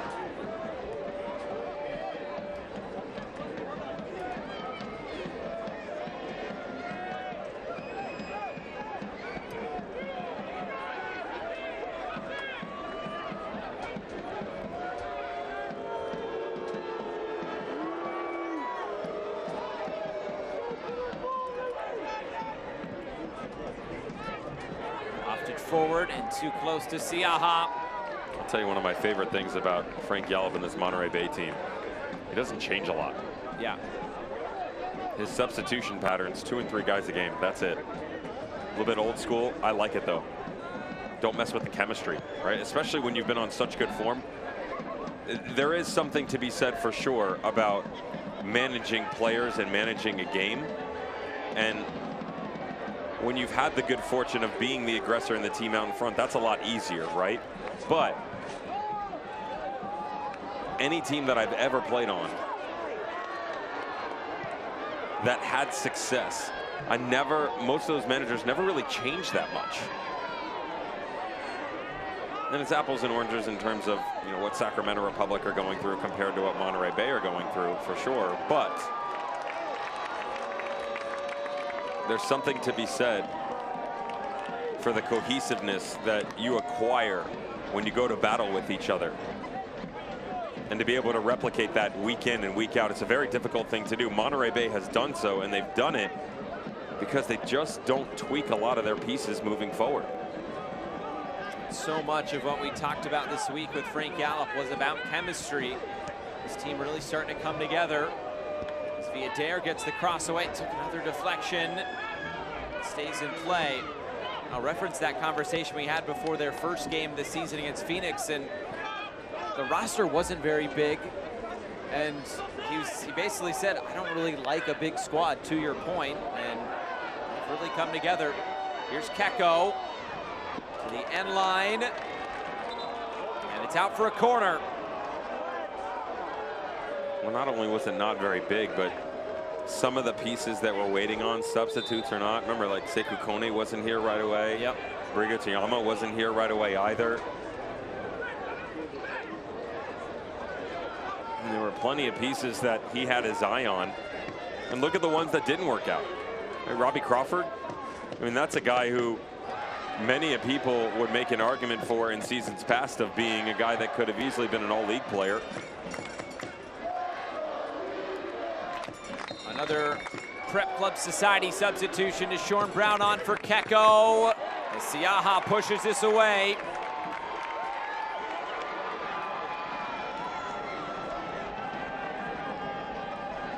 Brown most recently spent time in India the last 3 years.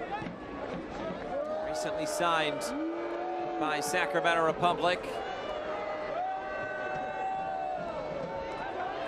Foster tries to cut this back.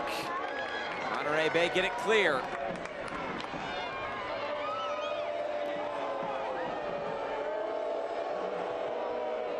play it. It's got to be quicker here if you really want to get into this and give yourself the luxury. The Adair to the back post. Not convincing on the clearance. It's out for a goal kick. The intensity's certainly been better over the past couple of minutes. I'd like to see them get Zico Lewis underneath Deshaun Brown and Malik Foster and really start to up the tempo here. It doesn't matter where he is at on the field. Watch Dami Adair serve a ball in on his left foot. There's something calming in nature about it.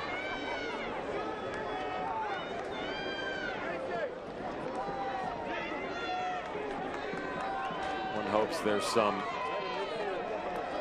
gymnastic efforts on the back end of a game-time goal for that young man.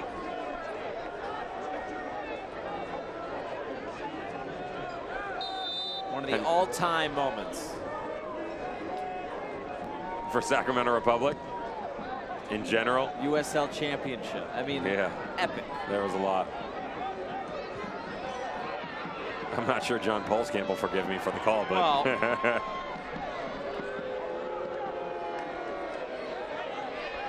Willie Agata started it, so there you go. You can blame him. You're not wrong about that. There's Revelar with some pressure. Bauer puts it out for a throw-in. Monterey Bay's way.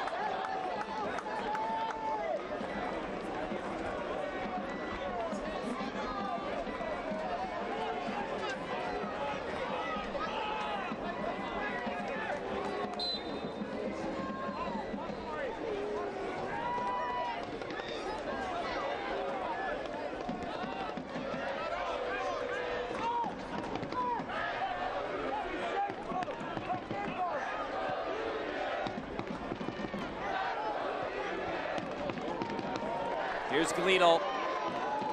Donor with space. Shapes the cross in. Follow-up, bouncing into the arms of Vitiello. Dawkins late arriving. He was nearly right place, right time.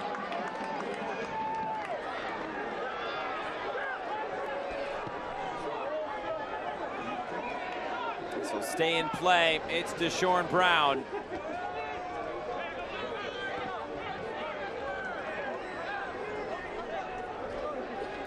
Subs ready to come on now for Monterey Bay.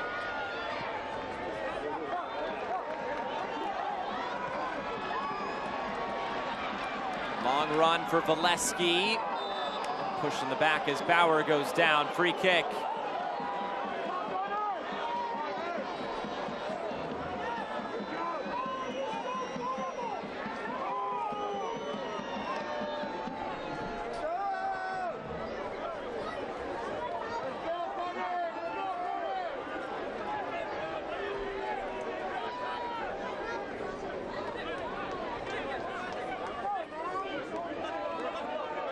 Ross.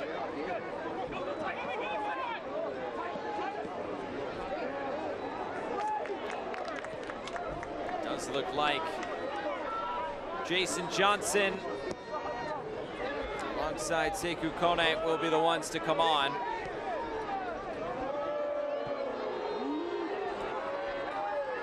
Let's see who Frank Yallop wants to replace here.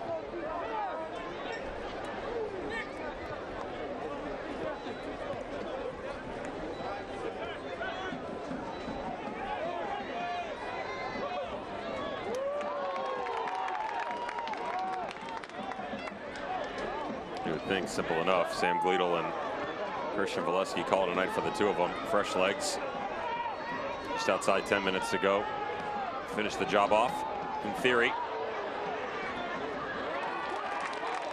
That last came off via Adair, out for a goal kick. And here are the subs. Kone and Johnson. Oh, there's a little dust up. Easy, boys. Valesky coming off the field. Looks like getting into it with Dan Casey.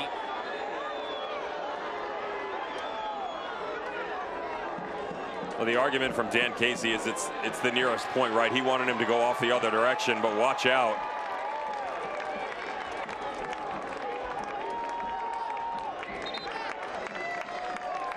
He wanted him to go off right in front, a midway point on the other side of the field. The physical side of things gets in the way, though, for Dan Casey. In the end of the night for Christian Valesky, your goal scorer in the 14th minute. Off the beautiful ball whipped in. The separating point by James Murphy provided.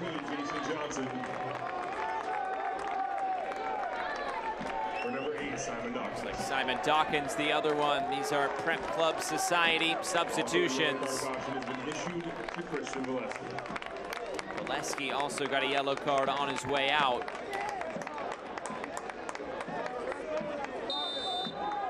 11 minutes to go. Monterey Bay holding on to this 1-0 advantage. Dan Casey officially into the book. 14th minute goal from Monterey Bay.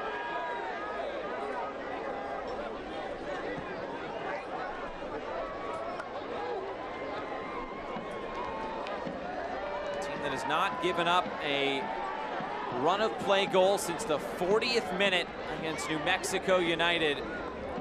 That was all the way back on July 2nd. Well over 600 minutes. The goal they conceded against San Diego, a penalty as the cross comes in. Look at that clearance. Kai Green got it away. Another cross comes in. Siaha towers over everyone, and another dust up here as Luis Felipe and Siaha exchanging words.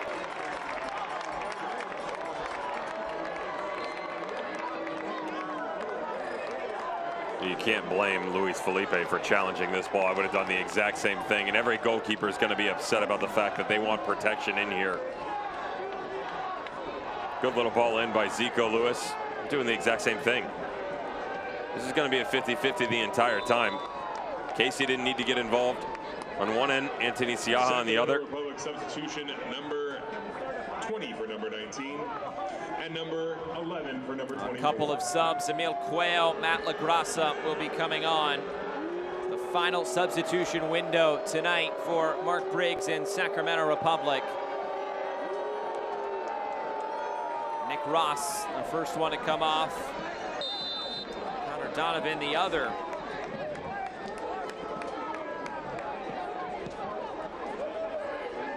Prep Club Society substitutions. Frank Yallop said there wasn't much of a rivalry between these two sides. Just game number 3. There's been some dust-ups in this one, no doubt about it. This one's taken on the volley by Deshaun Brown. Nothing doing there. Now it's Villader. Cuello. Runs out of play.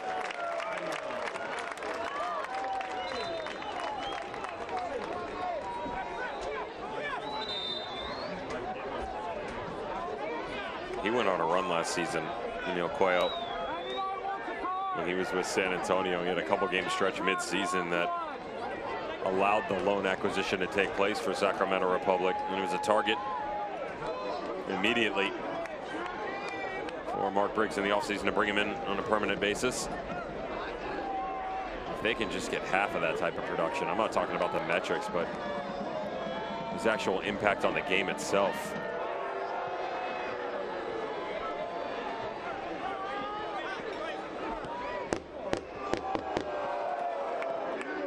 Goal and an assist so far this year for Emil Cuello.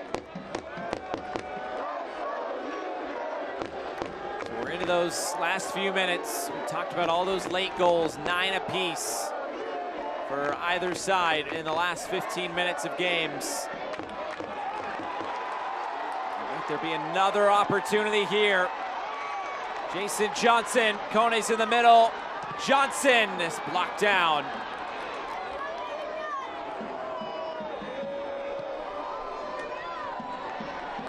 Watch the setup here now, Josh, because of the change. He'll move into a 4. It'll allow both outside backs to get involved. Puts a bit more of an emphasis on Josh Bauer and Dan Casey, both in these distributing balls coming out of the back, but also in these defensive moments. That was a good look at it, but good lockdown play by the two of them.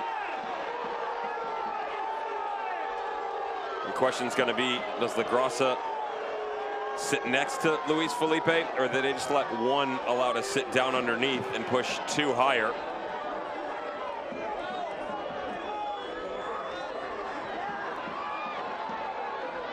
Here comes Sacramento Republic. Gurr slides it in. Cut out. Another good challenge there by Moby Fair. Been sitting on that yellow card since very early on. Sacramento go quick. Foster lost his balance, and this bounces into the arms of Siaha. Like Hunter Gorski was waiting to check in.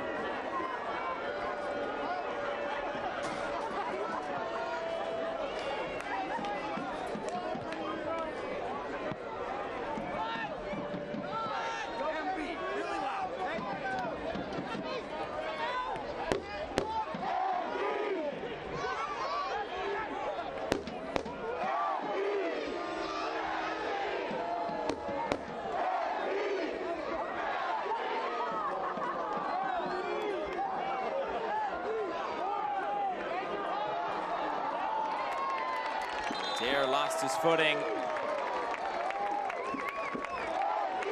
Substitution here. We'll see Gorski come on to replace Sam Gleedle. Number 27, Hunter Gorski. For number 23, Sam. Another Prep Club Society substitution.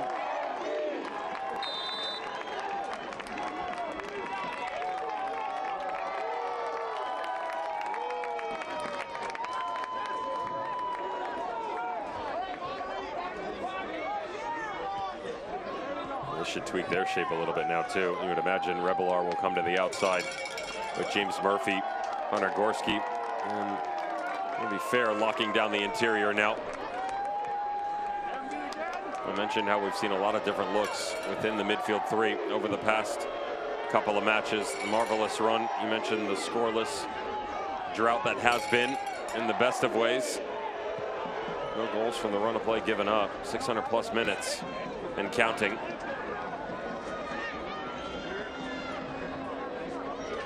Adair gets the cross away to the back post. The heads go up. Still in there. It's LaGrassa. Trying to send it back into the mixer and headed clear again.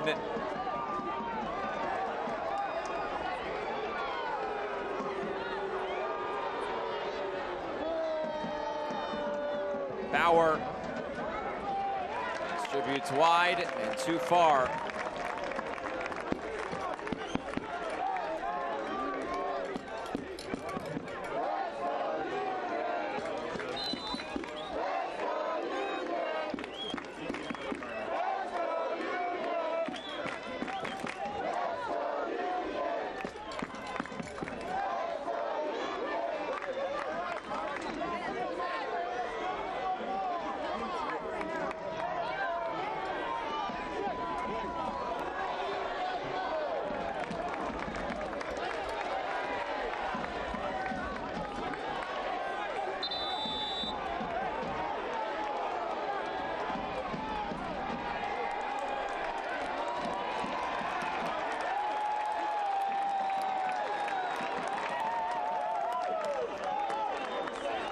Yellow card given.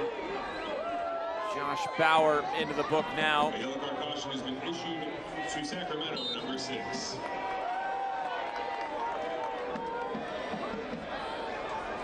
That's foul throw. Already saw one. I'm just saying, if we're gonna call it. I think you're only allowed one. Oh, is that the rules? Yeah. Yeah. Didn't see that in the handbook. Sorry. Nope. Forgot to hand it out.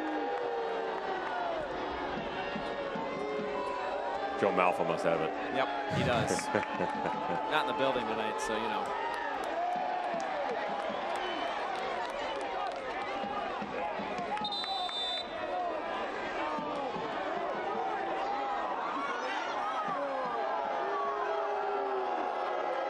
And now it's Murphy going into the book.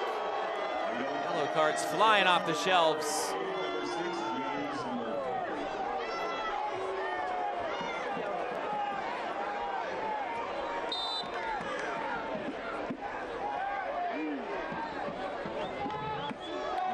5th win in 7 games if Monterey Bay can hold on.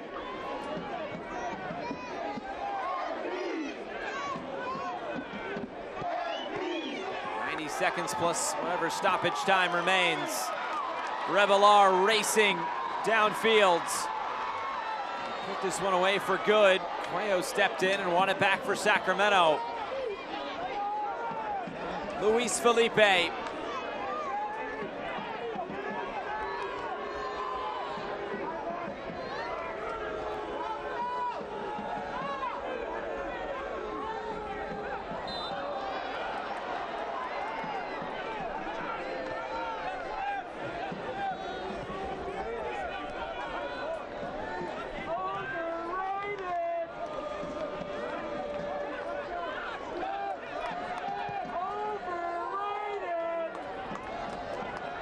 LaGrassa to the far side, and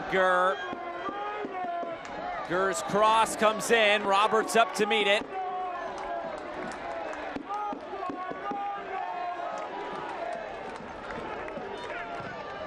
Another blocked cross.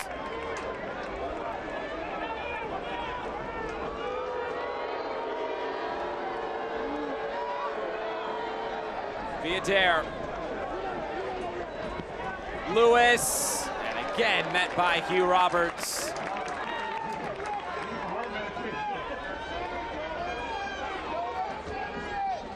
Four minutes added on. The end of regulation, 4 minutes stoppage time.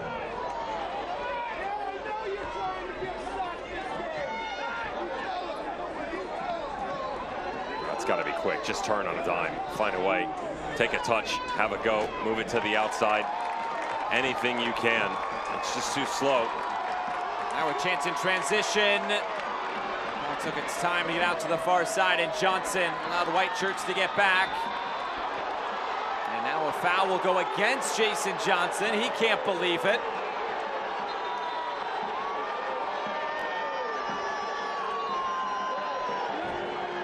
I might have to side with Jason Johnson on this one.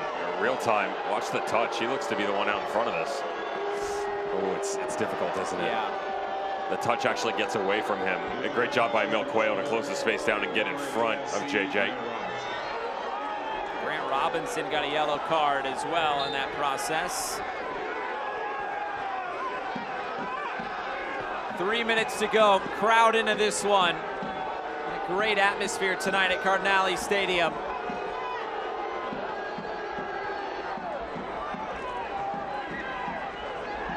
Gurr. Lewis shipping this towards the end line, not near goal.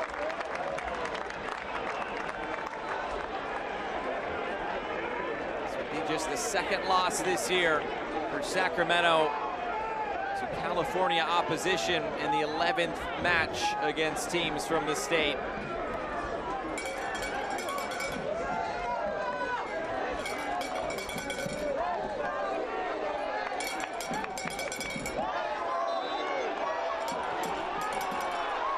Another foul. Sacramento racing to put this back into play. Vizziello just might send everybody forward. He will. Midway through the minimum of 4.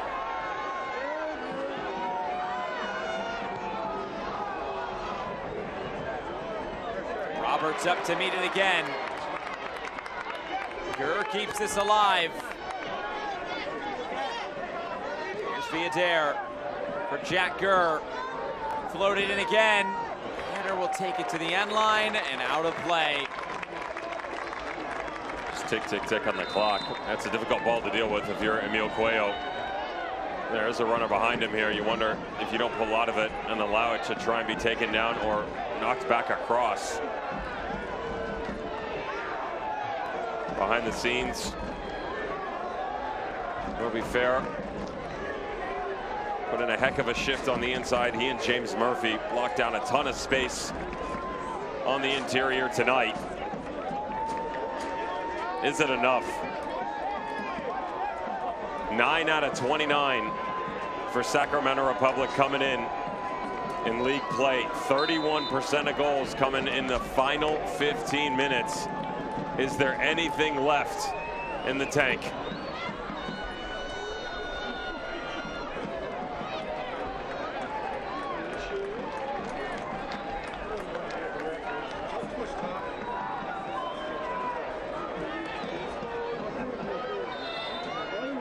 Now when you look at the standings, it's still Orange County and RGV at the bottom at 26, but both those teams only 7 points off the playoff line. Monterey Bay, if they hold on, would be just 4 points off the playoff line. The issue right now is their goal difference could really come into play, and they're only winning games by 1 or 2-0. You got to get the points, but still a lot there. Well, they just dropped so many early on, right? By such a massive margin. All that matters, they're doing what they can right now, and that's the most important thing. Once again, Monterey Bay at home with a stout victory against a formidable opponent.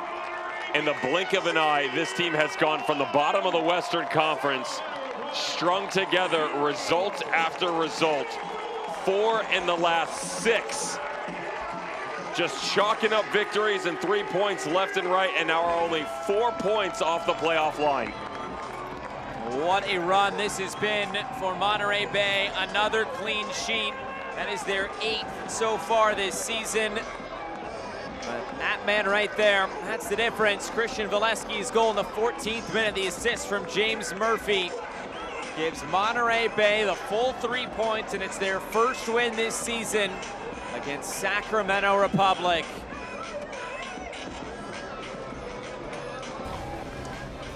We'll come back and wrap things up here from Seaside, California. Sacramento Republic back to the drawing board, but Monterey Bay, they celebrate another 3 points after a midweek loss. It finishes Monterey Bay 1, Sacramento Republic 0. Stay with us. Coastal Roots Hospitality is a proud partner of the Monterey Bay Football Club. Coastal Roots Events and Catering, along with its 3 iconic restaurants, Monterey, Tarpey's, and Rio Grill, invite you to pick it up and pay it forward, where 10% of all proceeds from takeout orders are donated to various local charities. Their catering service and restaurants utilize local farms, butcheries, and ocean fresh sustainability-driven seafood to deliver unique and exemplary dining experiences. For more information, visit coastalrootshospitality.com.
Christian Valesky's goal all the way back in the 14th minute is the difference as Monterey Bay capture the full 3 points tonight at home, taking down Sacramento Republic. Having a look back at the 90 minutes, and we'll start off 14th minute. This was the goal. That was the difference in the game. It's such a good ball whipped in by James Murphy, because what you're trying to do here is allow it to protrude deep enough into enemy territory, but not allow Danny Vidiello to come off his line and collect it. You challenge the back line, the space, and your strikers to go up and get it. Christian Valesky gets it out 1-0. Vidiello had a good recovery, though, throughout the rest of the game. You can't blame him for the goal that's given up, because it's the gray area. He has to stay home in that situation, but he does a good job multiple times coming off his line as the game went on. Where was the magic going to come from either one of these teams? Was there going to be padding from Monterey Bay? The answer would be no. Would there be a game-tying goal from Sacramento Republic? Mark Briggs, he changed his formation, he changed his personnel, strikers, midfielders, did everything, And what might be really the last threat of the game, you go the aerial route once again. Luis Felipe Antonisiaha says, not in my box. Have a good night. And Sacramento Republic go down for the first time in quite some time. See all that possession, just the 2 shots on target. Sacramento Republic right back at it this week against Colorado Springs. That's not going to be an easy game, albeit at home. And they go midweek away, midweek away, midweek away. It's been very difficult. The good news is, on the silver lining of this, is that Colorado Springs themselves are in an absolute downward spiral. Yeah. So New Mexico United, they don't exactly have a difficult game tomorrow. I'm putting that kindly because they're playing on the road against LA Galaxy 2, but it's not an easy one either. That could go either way. New Mexico United could easily drop points. Sacramento Republic could jump them. You got to get back to business right away, Bay. Western Conference, you're on notice. Monterey Bay is here to stay. This is all about Monterey Bay tonight. 1-0 winners over Sacramento Republic. For our entire crew, broadcast partner Devin Kerr, I'm Josh Eastern saying so long from Seaside. Monterey Bay victorious. Good night.